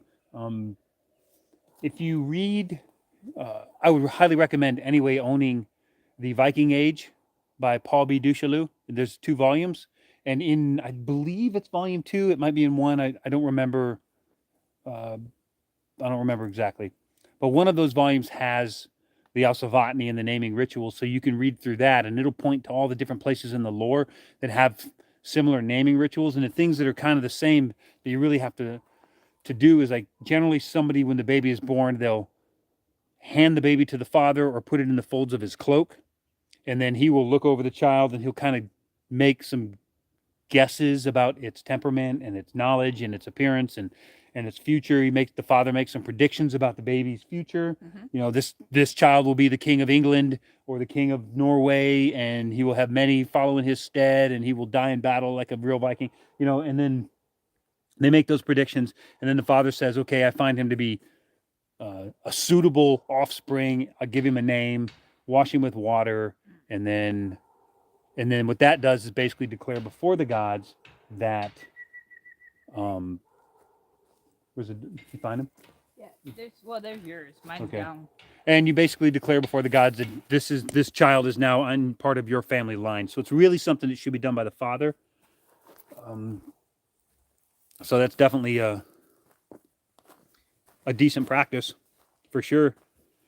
But yeah, And easy to do. It's easy to do. I wouldn't do that in the hospital. I wouldn't do it in the hospital either. I would certainly do it at home with family, you know, but what I would do here, so all I can say really, not what you could do, but what I would do is we would probably do it out here. We would light a fire. We would do the whole ritual, probably open a bloat, and then possibly the frig or someone who is the keeper of a family, because we would want them to add this child to our family line. We would lay a nice wool blanket down in the middle of the vey, lay the child on it, and then just stare at the child. And let's see how does the child have a fit? Does it fuss? Does it smile? What's it doing? And then let the father make some predictions about the life of the child. And if you want, and it's important, make good predictions, because if you read the lore, you'll read that, you know, like people have kids and they make predictions and these predictions happen. When they say these things out loud, you know, when they use their words, you know, when they cast their spells, these things actually happen in real life, and it's recorded all over the lore. It's pretty amazing. So cast those spells that give this kid prosperity and wealth, and, you know, and a long life of happiness and joy, not shitty. This kid will go by the age of 6. This kid will, you know, like let's give it let's cast spells that give it a really good, long, happy, fun, and profitable life. And then at that point, the father picks it up and takes the child and says, you know, I name this child whatever his name is, and welcome him to the family line of the, you know, the whatever clan, and then wash the child's head with water. Now, it never says how it's done. We do it with a little abalone shell because it's really festive, and like water pours out of like 8 little holes and it looks really cool. But they say most likely it was done with the hand. It was somebody probably brought over a bowlie of water, and the father would take water with his hand and wash the kid's head. Now, I am guessing, this is all just guessing based on various readings, that is a holdover from somewhere probably Stone Age into the Bronze Age, and then into the Iron Age and into the Viking Age. Was the washing of the baby was a holdover, because prior to that, if they found the baby to be defective or they rejected it, then they would leave it out in the woods. It would be beneficial to leave it out in the woods with the blood on it, because then the wolves can find it and eat it, and then it's over with. But if they decide that they're going to keep the baby, then it's worth washing. So now you would pretty much do the same thing that you just talked about, like out in the bay, opening bloat and stuff like that. With their child is 6 months old. I don't think the age matters. I mean, we did also Vatni on Jafnhar, and he's older than 6 months, a little bit. Sometimes you can't tell by how he acts, but He's certainly going to be acting his age. Well, his you know, his wish I was still his 6 age. His questing age. Yeah. I don't think the age matters. I mean, back in the day it would have mattered, but it doesn't matter anymore, because pretty much we have our kids and we keep our kids. So, but it would have mattered back in the day, because it would have been a matter of whether or not you keep the child or if you just reject it entirely. So. Well, we didn't get many questions accomplished, did we? No. Okay. I don't know, did we? I'm pretty sure that baptismal question was already here It was. when we now left the have shop. More. Okay, bring them on. All right. I'll move my butt over here in a minute. Okay.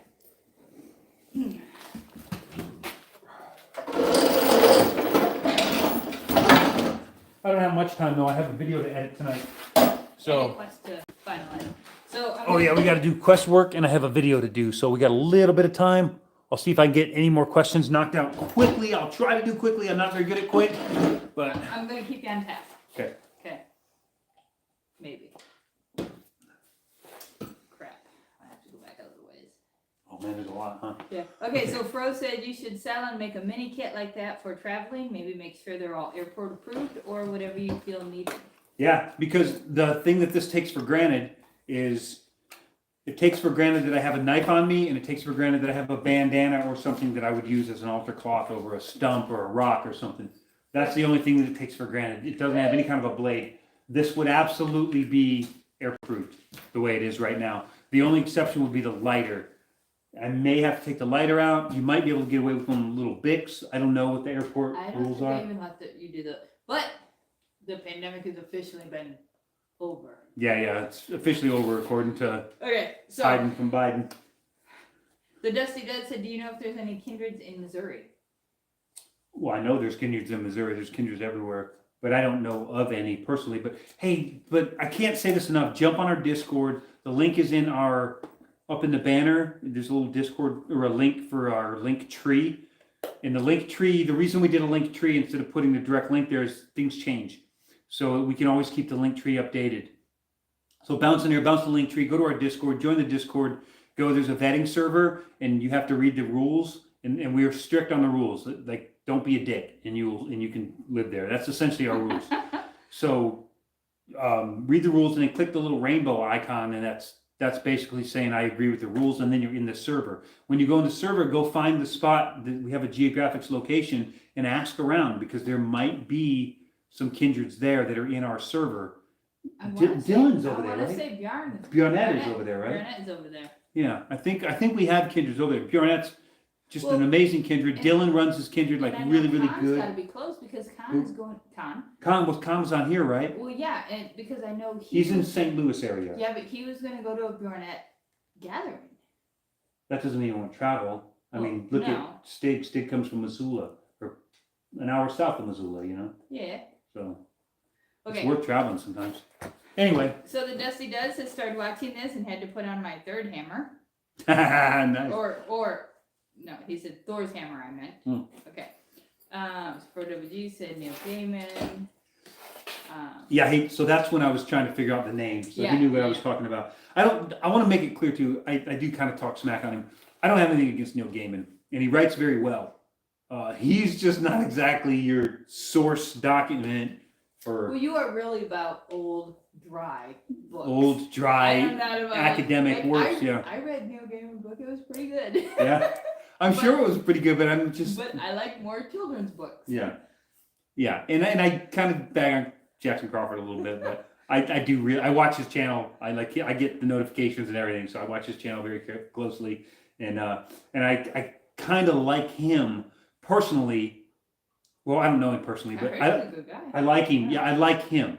I just don't like how much the community is pushing his work over older pieces. And there's only one thing that Jackson Crawford really did that kind of got stuck in my craw, and I can't get through it. And that is when he first came out with his first book. I think it was just his poetic edit. It might have even possibly been his Albemarle.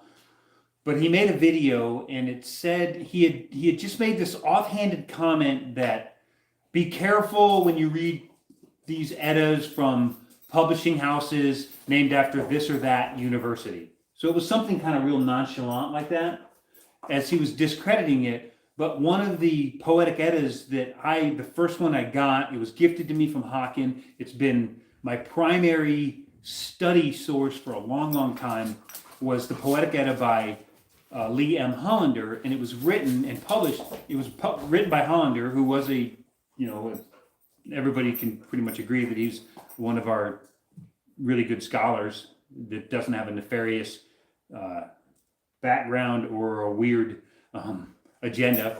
So I really liked Hollander because it was just about the information, and he portrayed it in a very poetic way, but made it readable. So it was very unique in that respect.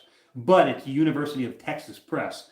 So in Crawford's offhanded comment, he basically slighted Hollander, who I also don't know, but I really, really admire his work.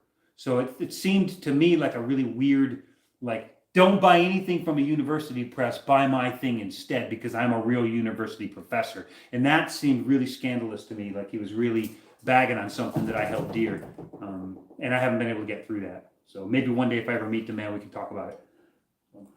But other than that, he is a good writer, he's a good researcher, and he knows what he's talking about. Right? Yes. Catch me back up. Okay. So, the Dusty Dud said I bought Norse Paganism book by Neil Gaiman, so it's not a good book. Should I trash it? No, don't do that. No, I'm sure it's a great book, and it's a great book for new readers who just want to get familiar with the stories.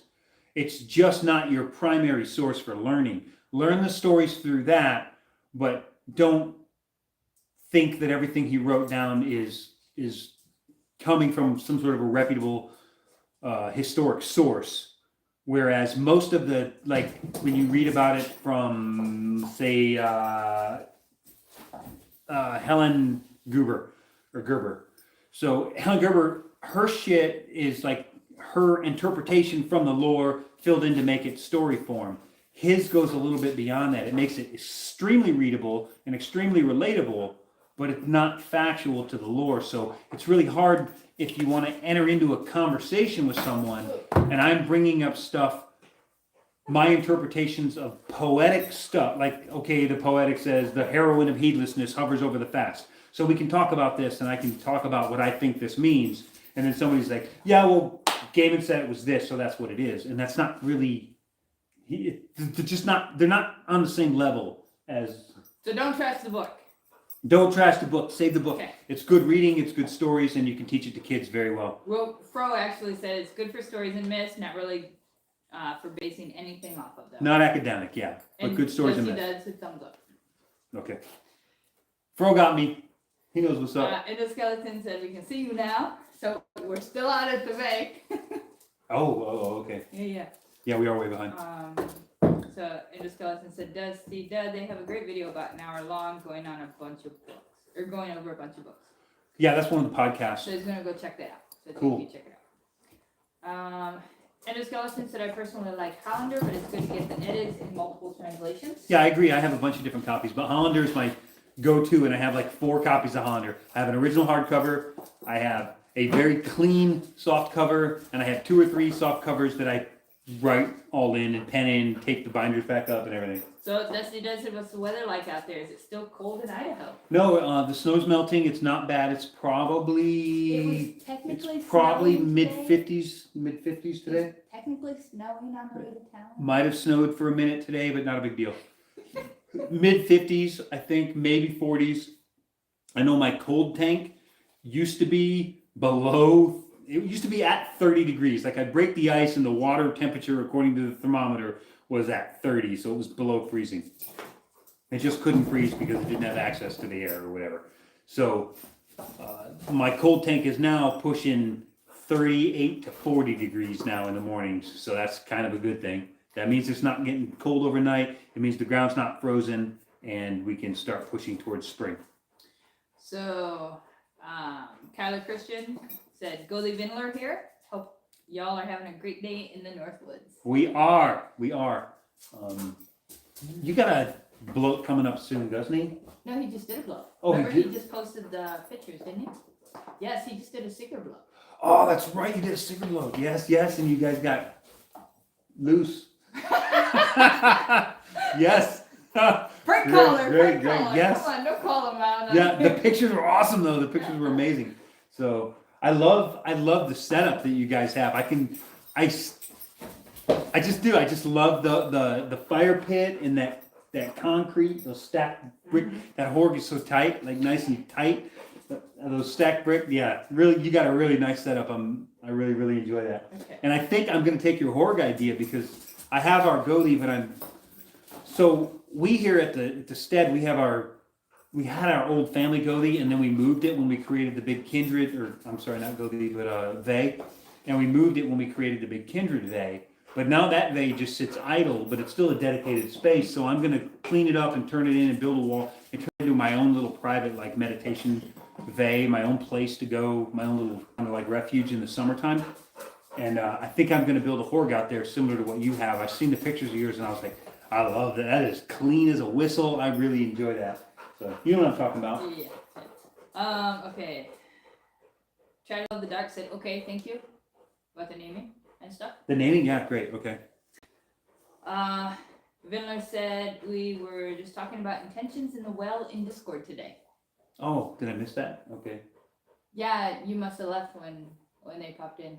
Even when I was in there, I was kind of in and out because I was still trying to get that pre-edit done. I know we have so much work to do. We have so much work to do. We have videos I shot them wrong, so I had to actually do an edit and then a pre-render so I can bring them back out and then go back in and make some crops and do some other works on it. So, and my computer is slow as shit. So a 1 hour podcast, if I pre-render it, we're talking about 6 hours in render before I can go back in there and then make the other changes and do another 6 hours for the render to upload it. So watch the podcast, damn it. That's 12 hours of my life.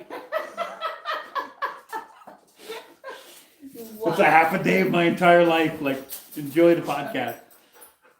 So Heath said that leaves me out of Discord, Mr. Dave. Hmm. That is a bummer, Heath, because there is a lot going on under Discord, and I think Why won't he be in Discord? he What? probably doesn't have a Discord. Oh, yeah. Well, you can certainly join it if you want. Discord's cool because it's not like other social media. So if you got heartburn against Facebook or Instagram or Twitter or TikTok because of the way that they're run, Discord's not the same. I own the server on Discord. There's no identity thefting going on. There's none of that shit like you would see. There's no accounts getting hacked.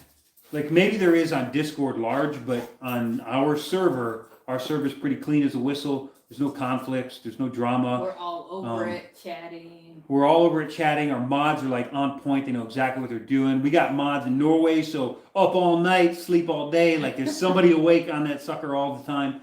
And yeah, and we don't post a bunch of crappy memes. People can post their own personal links for their own projects and their own wares and their own duty. Like if you do it, you build it, you create it, you're proud of it, there's a place for you to post it. But I don't know why you can't do that everywhere. yeah, most servers, like we go to servers and they're like, oh, you can't post that, it's your own YouTube. Yeah, it's my own YouTube, I pour my life into it, you know? Like I poured my life into this video. I'm not just trying to I'm not making shit just to hack up your stupid Facebook page. I can post a meme of a half-naked Viking chick and talk about Till Valhalla, but I can't post an actual video that moves the needle for someone. Nope, Okay. sorry, going out. So real quick, go the Venlo's heading out for the night. Y'all have a great evening. All right, you're probably already gone, bro, but have a good evening. Hell to God. He just threw that. So I'm gonna catch this up. Yeah, catch us up. So let's see. Try to love the dark side. Can't find the Discord. Isaac Rogers said, "Hi, hey guys. Hope all is well." Hey Isaac. Oh, hey, Isaac. He's Isaac. all over our stuff. Oh, Yeah, cool, yeah. yeah. He's always, saying hi all over the place. Cool. I dropped our Discord link. Like, what? Right there? Yeah, I just dropped her. Okay, cool. Yeah. Discord link just got dropped in the comments, so bounce in there and check that out. For sure, join our Discord. Like, if you've been on Norse Discords and you pop in there and everybody harasses you and you ask a moderately dumb question and people just attack you over it, you won't get that on ours. They'll treat it like it's the first time they heard it. They won't say, you should just search for that topic, you asshole, like they do on some. They'll just answer your question. I know. I can't believe we And haven't. possibly even go live and talk more about it. So I can't believe we haven't had a ban him or anybody yet. yeah. I don't want to say that too loud. Prank caller. Yeah. Okay, so the Dusty Dud said, did you say there was a kindred in St. Louis? There's a pagan festival in STL in September. I was thinking I could maybe meet some heathens there. Most likely in September, Pagan Festival. If there's a festival there, there's a good chance that Bjornette Kindred is on it or into it. Are they? I don't think they're in St. Louis, but they're near there, like bordering on another state or something, Yeah, right? I know they do a huge. They usually have a booth at like Pagan Pride events. But yeah. So if there's a pagan festival around there, they probably have a booth. Okay. Yeah, I would think so for sure. The best thing you can do is jump on our Discord. They're And pretty active. Jump on our Discord and then tag Dylan of Bjorn or Dylan Chieftain of Bjorn, right? Chieftain of Bjorn. Dylan Chieftain of Bjorn Ed. I think he's the only Dylan on our Whatever. Discord. Just jump on Discord, on our Discord. The link is in our comments. She just posted it. Do go through the thing, the vetting server. Hit me up with a private message. No, you don't have to ask permission on our Discord. Just private message me.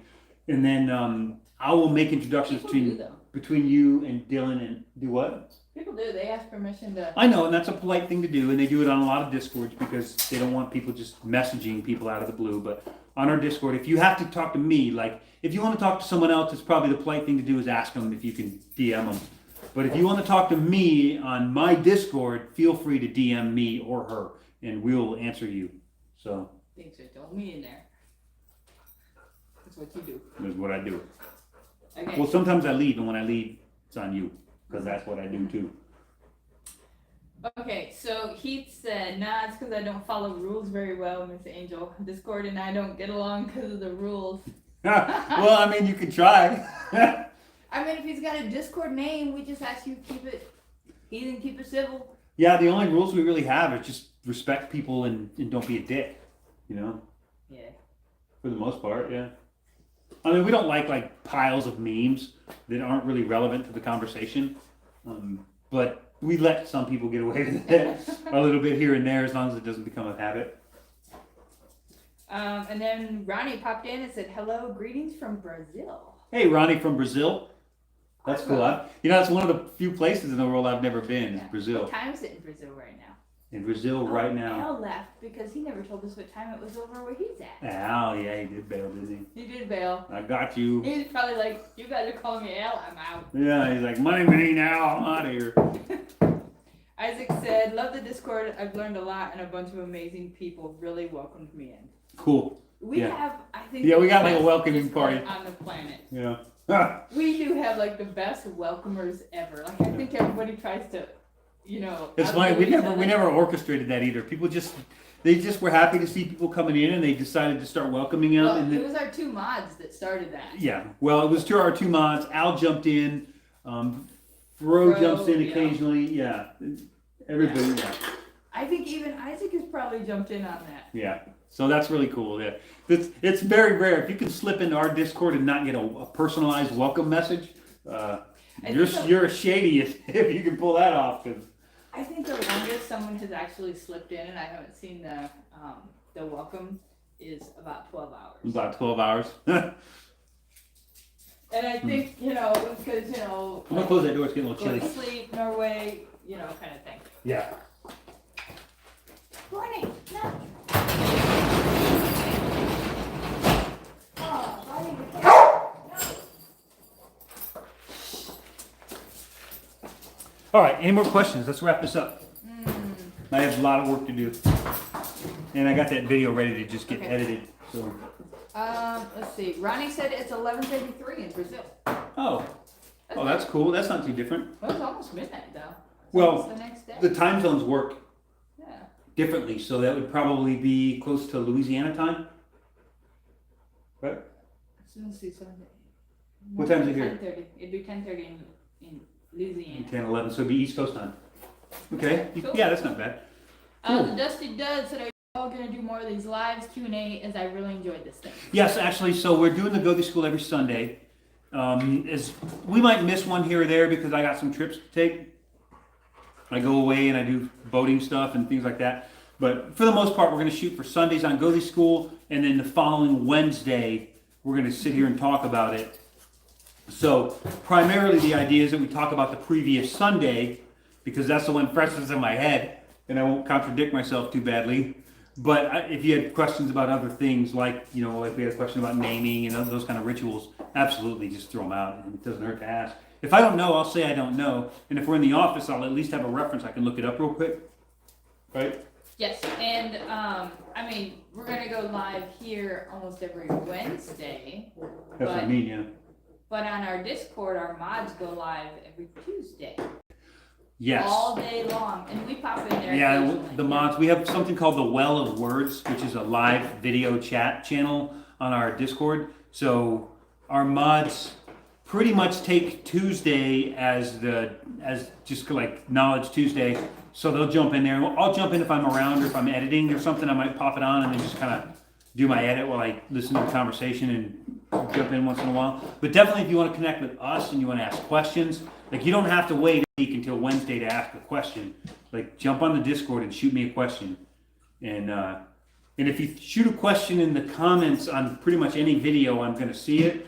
But if it's a comment that requires a lot of language to try and answer your question, then I'm probably just going to refer you to go to Discord. It's really the place to meet.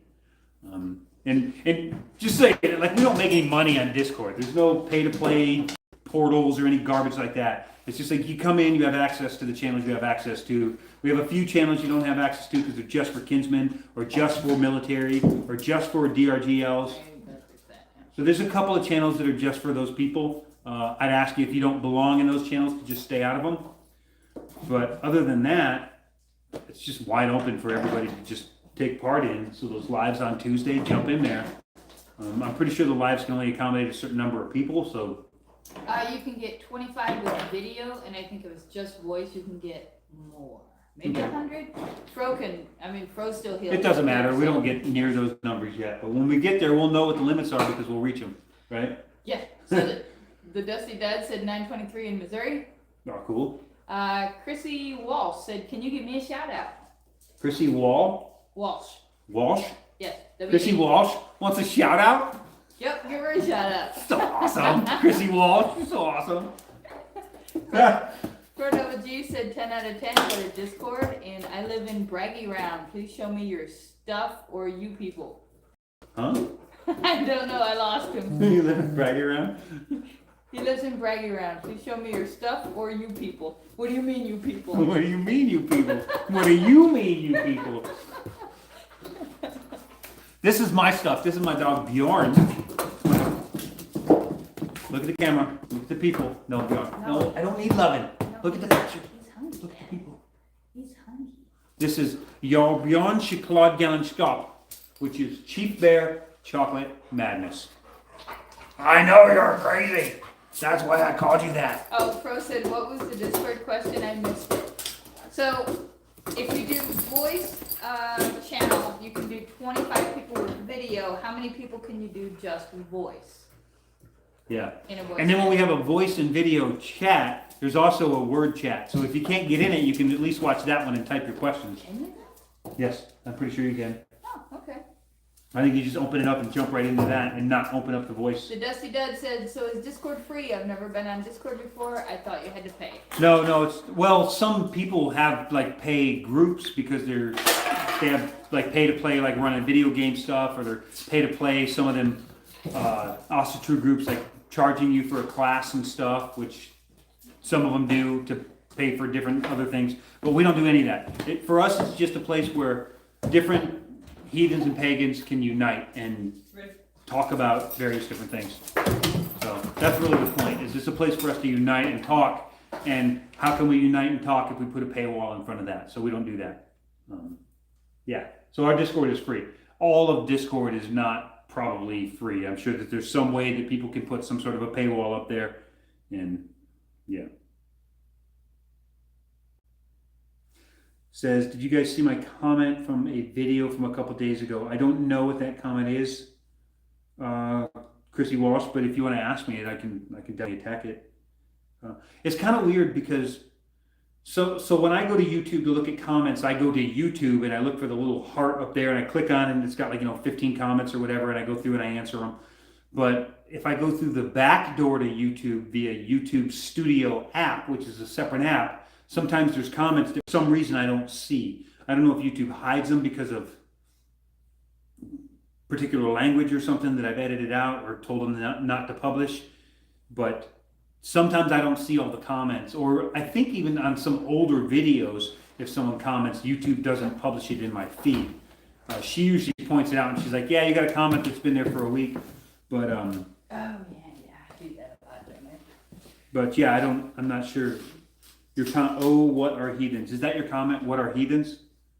So heathen would be someone who lived on the heath, around the heather. Ideally, it was people out in the country, away from the influence of the church. So if the church was essentially centered in the township, it's not like those people 20 miles in the back country. Now 20 miles ain't shit. Like 20 miles is a trip to the grocery store. We hop in our cars and we go. But when you had to hitch up a wagon or saddle up a horse and ride 20 miles will get your knees hurting and your back. Like 20 miles is a long way on a horseback, especially or on foot or anything. So those people were out on the heath and they were essentially out of the reach of the church. And of course, there were people who wandered around and visited the homes and stuff and tried to convert people. But for the most part, the heathens were out there. They weren't within the immediate vicinity of the church and the immediate influence of the church. So those were the heathens, those out there doing their own like spirituality thing. And eventually the church conquered that area as well. And then they use a heathen as a derogatory term, like, oh, I don't listen to them, they're just a bunch of heathens. And the church still uses that term today. So I embrace it wholeheartedly because I don't want us heathens and pagans to feel like that's a derogatory term. It's not a derogatory term.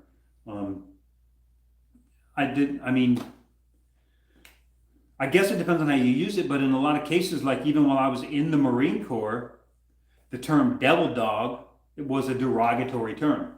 Because if somebody was devil dogging your ass, you were probably in trouble. Like, hey, come here, devil dog. that means you're getting in trouble. That means that Gunny just saw some shit that you did and he's about ready to light you up for it. So it became in the Marine Corps, in the culture, a derogatory term. In the time, in the history, heathen was a derogatory term by Christians. But now we're out of the culture. So now that I'm out of the Marine Corps and I see a guy in the Marine Corps, I'm like, oh, hey, Devil Dog, how you doing, man? And it's not the same as me devil dogging him when I was an active duty gunnery sergeant. So we're in a different time and a different space. So we use the term heathen and pagan kind of interchangeably, but primarily so that people don't start thinking heathen is still a derogatory term. Eventually, if we use it proudly and loudly enough, even Christians will quit using it as a derogatory term and they'll come up with something else. Right? Mhm. Where we at? We got more questions? I don't see Chrissy Walsh's, Comment? yeah, No? yeah, Hmm. okay. Because it said, thanks guys, did you see my comment from a video from a couple days ago? I'm looking on the studio. Yeah, I said I didn't see it either, but then she said, oh, what is a heathen? I think that's what was her comment. That's why I just answered it. Oh, okay, okay. I think that was her comment. I don't know. I don't really understand the situation. Oh, okay. I thought you, No. it was about me being 11 and the only pagan in my family other than my aunt. And thanks for answering. Oh, because it was when I said the 11 thing. Oh, I Yeah, think it was that song, when I was 11 years when I old. was 11 years old. Yeah. Yeah, that's right. Oh, we did see that. I think I just hearted it, right? And I don't know that there was any comment for me to comment back on. That's Sometimes beautiful. it's hard. Sometimes I just got to evaluate it. I'm like, did they ask a question or not? If they didn't, it's usually just heart. Sometimes everything's just a statement. And so I try not to turn a statement into a conversation if I got a million things But to we do. definitely seen that We comment. did see the comment, And I yeah. thought that was really, really cool. Yeah, and she did mention it to me. She's like, oh, look, she said he's only 11 and it's 11 in the song. It's really cool. So, yeah, we absolutely saw that. Yeah, very cool. What else? Let's see. The Dusty Dead said, I think heathen basically the same thing as pagan. Mm-hmm. Yeah, I think the two words are kind of interchangeable, yeah. And But heathen has more of a negative tone to it. So that's why I use it more, because I want to take that out of the language of the Christians as a derogatory term and have it just as a descriptor for us who are more animist. Well, I mean, if you think about it, we spent, the last 16 years referring to ourselves as North Heathens. Yeah, But Norse heathens, On also the true Norse online pagans. community, it was Norse pagan, Right. which to us is interchangeable. But now we got this, we have our t-shirt store, right? So this is American Gothi. I'm also going to do it because not everybody wants to identify as a Gothi.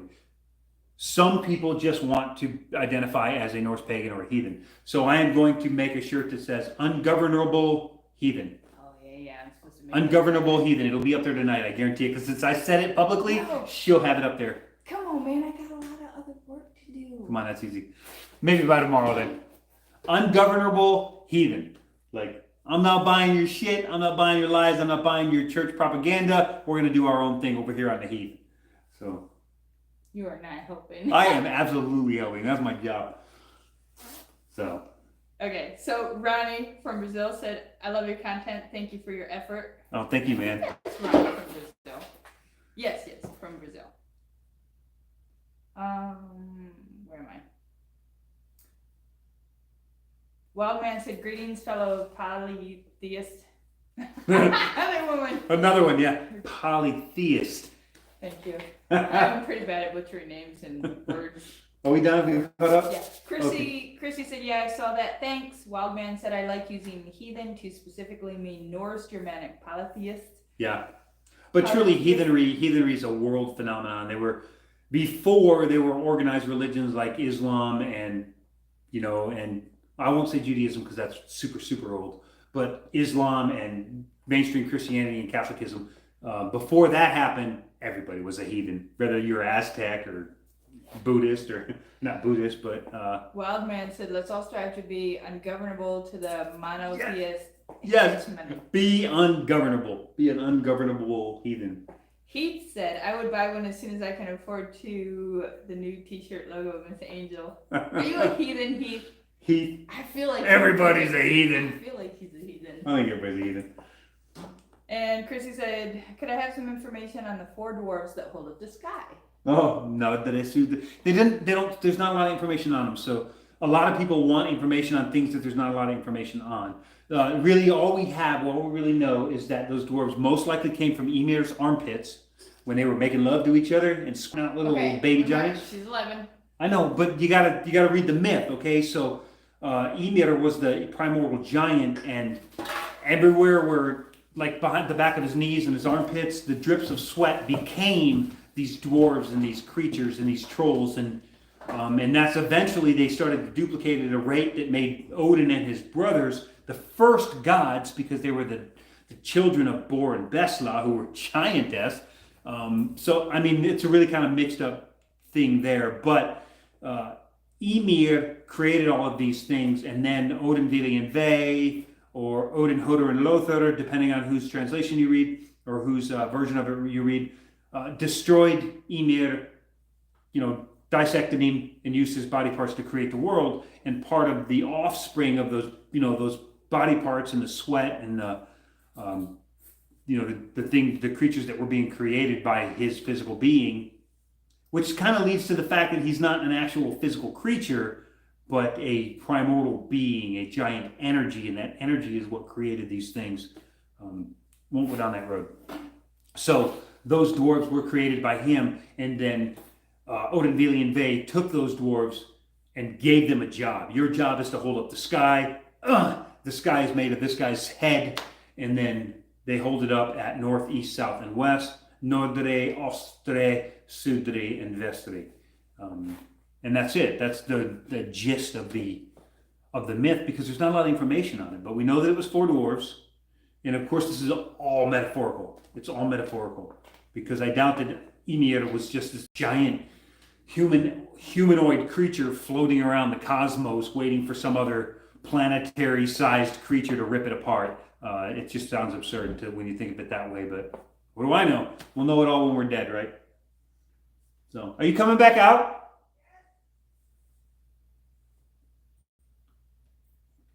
Ymir is essentially the progenitor of the numinous presence within the whole cosmos.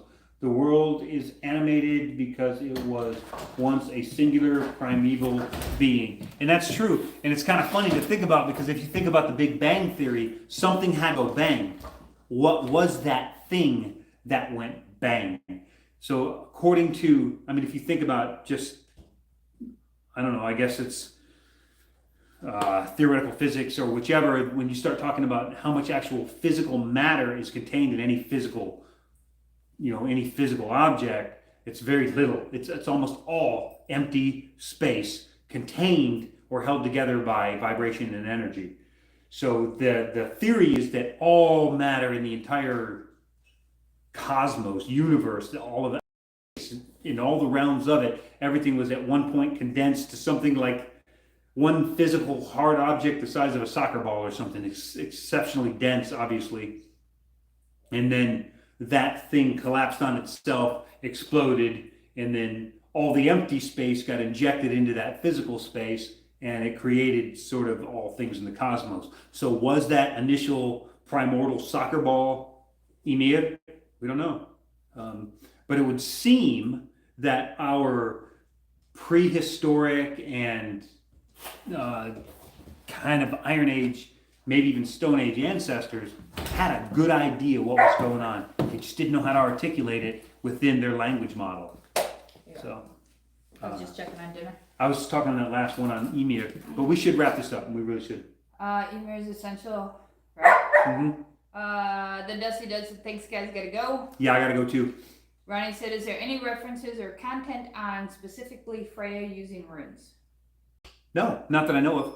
Other than they speak of Freya being of seed that are magic, nothing about runes. Runes belong to the Aesir. They were given to the Vanir, but because he says, in Havamal it says that, that Odin basically dispersed them to everybody. But there is nothing that I know of Freya, no resources or references to Freya actually physically using runes, or really there's not much of her doing any magic at all other than shapeshifting.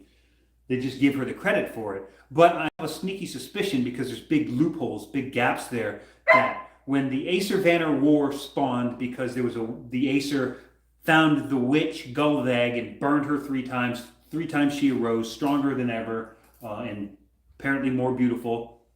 And then it says that Njord had Frey and Freya, brother sister, with his own sister, but they never mention his unnamed sister. That sister could very well be Goldegg. So she was a seeress, she was a witch, she was the queen of the vein, and then married her own brother Njordur, and the kids they had would have been Frey, who is obviously took after his father, and he's the god of prosperity and wealth and abundance. And then we have Freya, who's the queen of the Valkyries. Odin tasked her with dealing with the Einherjar, and that's on something on a whole different level with the Valkyries. But she's also the witch of all witches, right? Because she is her mother's daughter. That's just my interpretation. That's not written down anywhere. But there's nothing about her using runes. I don't think the runes. She's probably familiar with them. I would assume so. But it's not something that's in her primary catalog that I would think. What else? Okay, so Chrissy asked, what can I use to replace mead since I'm 11? Wait a minute. Mm-hmm. Heath said, Chrissy, apple cider I would think would be fine, miss. Wildman said you can use water and fruit juice, Chrissy. Milk probably too. And go. Okay, milk and juice are always fabulous. They're really quick and easy. However, we did a video. I did a non-alcoholic mead, which we used an apple juice, which an apple cider is also acceptable, and a little bit of honey, and what else? And some lemon juice to give it that tartness and that little bit of a tang that a mead would have. It's very good. I make it when my daughter. So when my daughter, she leads stumbles for some of her friends, especially when they have a great loss of their friends. And so she leads stumbles for them, and when she does stumbles, I make her a gallon or two of this non-alcoholic mead. And so there's a video on it. It's on YouTube. Look for it. There's something, I don't know where it's at, but Quick it's in mead. it. It's called quick mead. It's called, no, it's not a quick mead. Quick mead is alcoholic. Oh, yeah. It's a non-alcoholic mead. Oh, yeah. Kids mead, maybe. Anyway, we have a video for you. And it's just some sort of apple juice, apple cider, something strong and tart. A little bit of lemon juice. You can add lemon juice to make it as tart as you like it, and a little bit of water dissolved in honey added to the whole batch. It's amazing. It's a great way to do a ritual and simulate mead.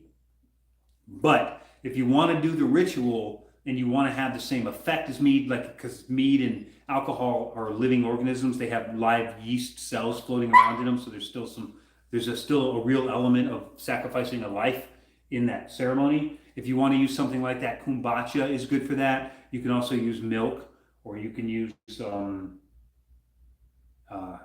anything else that would have like a living. Sourdough bread. Well, yeah, sourdough bread would be good. But then we're talking about physical She food. might love to bake.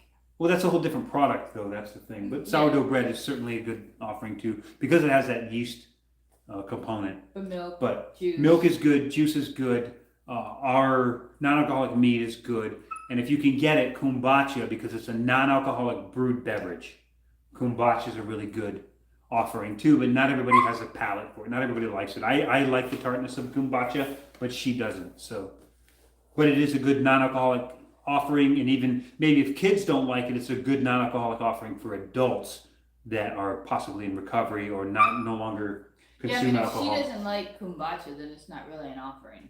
Yeah, if you don't She like it, it's not a loves- good offering. So it has to be one of those things we said, and it has to be something that you like, because it's not a sacrifice if you're giving up something you don't like. I don't like the taste of urine, but I can't pee in the bay and call it a sacrifice, right? Okay. You know what I'm saying? You have to give something that you were like. gonna say like milk, because you don't really care for milk. I guess that's a good example too. It's I don't probably like better. milk. Milk doesn't agree with my stomach. I don't like the taste of it. It tastes very weird to me. So it wouldn't be a good sacrifice for me. But I'm drinking some mead. Okay. Let's see. So Ronnie from Brazil said thank you. Yeah, Casey yeah. said thanks again. Wildman said we more Mediterranean polytheists tend to use water, olive oil, honey, and milk when we can't use wine. No, so why not? Yeah, it's all got value. Heath said, Miss Angel, you missed a couple of comments from me about being a heathen, ma'am. Well, You got her number, Heath. oh, wait a minute. Here's one. Don't forget, Miss Angel, the American Indians were also called heathens when the white man came to this continent, ma'am. Yeah, because heathen was just a standard. It was just a standard phrase for saying that they were beyond the influence of the church. Yeah. And he said, damn straight, I am a heathen, Miss Angel. So, okay, I was probably in there making sure dinner didn't burn. Okay.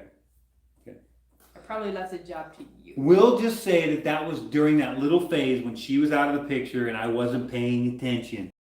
Okay, thanks, babes. I got you, babe. I got the hit. All right, so Mateo said, greetings from Mexico. Greetings from Idaho. Chrissy said, thanks again. The other American border. I already read that one. Wild Man said, Kumbacha's pretty good. A Kumbacha bar opened in my neighborhood. Yeah, you got to have a taste for it. We have a good local kombucha company, so we have like these kombucha on tap at most of our grocery stores up here. Was it Bare Naked Kumbacha, I think it's called? I think that's the brand. Bare Naked, yeah. I don't know. I know that the brewery was right down near Alien Gear in Post Falls, in that little strip mall by that cool Asian store and the cool. Yeah, where we get our sticky rice. Where we get our sticky rice. Yeah. Yeah. It's a cool story. That lady though, man, you gotta have the afternoon free because she will talk your ear off. So Chrissy said, could you put a link in the chat for me, please? I love baking and thank you. And we're caught up. We have 19 people and you're going to have to tell them we're out. Okay. Yeah, I do have to go. I have videos in edit that I just got to get. Well, here's the thing. We have a video due on Friday. Which one's due on Friday? Yours. Which one? The podcast. Oh, the podcast. Oh, yeah. So the podcast is due on Friday, but it's not edited yet. It's not uploaded. It's not nothing. It's in pre-edit or pre-render, and I have to go through and do the whole thing. That's got to happen tonight. And then because we have planning to do, because our kinsmen are all coming out on Friday, anywhere from Friday morning to Friday afternoon. And then Star Quest is on Saturday, and we have stations to set up. We have scenarios to write, poems to We weren't going to compose. do Star Quest until like last week. Yeah, we started planning Star Quest last So week. now we have a story. And normally we have a couple of months to do it. Like if you've seen the reality show Survivor, Yeah. the game show, it's like that. But We have an old Star Quest video on here, right? we have two. Yeah, so we have videos here, so search for it, I guess. We have a lot of work to do. I would post them in the comments. We don't have time, honestly. Like, Star Quest is here somewhere. Just Google it or search it on YouTube. You'd probably have more luck searching it on YouTube and then looking for our thumbnail than you would going through our 300 videos, Okay. right? Yes. So, Right, so we're going to catch back up. Wildman said, you guys are pretty cool. May the gods be with you. Oh, And thank you. I'll be You're sure to cool hang too. out with you guys some other time. I'm off to work. Sweet. We're going to shoot for Wednesdays, 5 o'clock or 5:30-ish. Chrissy said, also we're Vikings and Vikings. Ronnie said, thank you. Stay well. Blessings and good journey. Dusty Dead said, I'm back to more questions. Nah, I'm just kidding. LOL. Oh, man. And Chrissy said, could you please answer my question before you go? What's the question? I don't know. We already answered it, didn't we? I don't think so because that was the last question that just came. What was the question? I don't know. Ask it one more time, Chrissy, and we'll stick to it. Yeah, she was talking about a link, but I don't know what link she was talking about. Yeah, just real quick, answer it one more time, and we'll. I'll make that the last one. I'll draw the line. And then we're gonna go live at 5 or so next week. Next Wednesday, yeah, we're gonna do it again. So, and I actually mentioned it. I have the video. It's still in edit, but I mentioned in the video that's coming out for Go to School on Sunday that will be live on Wednesday. So we'll be back on Wednesday around 5:30-ish. So we'll be back doing the same thing again. So if you have any other questions, they don't have to come from the videos. If you got questions about Asatru or something, I'll do my best to answer them. If not, then I will absolutely tell you that I don't know. And then maybe we can research it together or whatever. So he said pagans, I believe. So I think that's the question. Also, we're Vikings pagans. I think that's the We're question. Vikings pagans. That's a hard question to answer because throughout the Viking era, in 793 to 1066 is what they consider the Viking era. But at the time, it's 793 when the Viking era began. It didn't probably begin for a lot of the things that you think it did. It wasn't like the movies in the Vikings series. It wasn't like we tripped over England. Let's go raid this place. It was really like they were getting a little pissed off at the monks coming in and the Crusaders converting them, and it was almost a reactionary attack. That's one interpretation of what happened. So there were Christian Vikings and pagan Vikings or heathen Vikings at the same time through most of the Viking Age. When it started out, they were mostly heathen. When it ended in 1066-ish, they were mostly Christian. So that happened over the course of those couple of hundred years that those pagans were translated. But throughout all of the Viking Age, which we generally all agree on, which we can't agree on much, but we generally all agree that in 793 the raid on Lindisfarne, and then I forget what happened in 1066, but we generally agree 793 to 1066 is the period classified as the Viking Age. There were at that time, through the entirety of Scandinavia, there were Christians and heathens living side by side together. At the beginning it was mostly heathen, at the end it was mostly Christian. So it just, that era marks the time of mass conversions throughout the Northlands. But hope that answers the question, but I do gotta wrap it. And we're caught up. 11 people. Hit the thumbs up on the All way right. out. I hope that answered your questions. If it did, if you haven't already subscribed, then definitely hit the subscribe button. Share this with your friends. Share it in your other groups. Share it in other Discords that we're not a part of, because yeah, if they let you share, then you might as well share the good stuff, right? Please follow the rules and follow us on Discord. Join Discord. So, okay, guys. Love you for hanging out with us. We'll see you back here next Wednesday. Hopefully, we have more time. If we can get farther ahead, probably not going to happen. We're pretty scattered. We're always behind. We got a lot going on. We never stop. Okay, that's it, right? That's it. Love you guys. Thanks for hanging out. Thanks for watching the Go to School videos. I hope you guys are getting something out of it. If you have requests, especially if you're a Kindred leader or you'd like to be one, or you're working on building a Kindred and you have requests for Go to School, join our Discord. Talk to me. Let's talk about the things you want to know, and then I can build a video custom made to answer the question that you have. Because you can see that I can talk, all right? We can do a video and really, really explore the depths of the experience that you want to have. Wow, that sounded dirty, didn't it? We're going to stop right there. Okay, I got work to do. I know you got work to do. Love you. Thanks for hanging out. He said, love you, Mr. Dave and Miss Angel. See you guys later.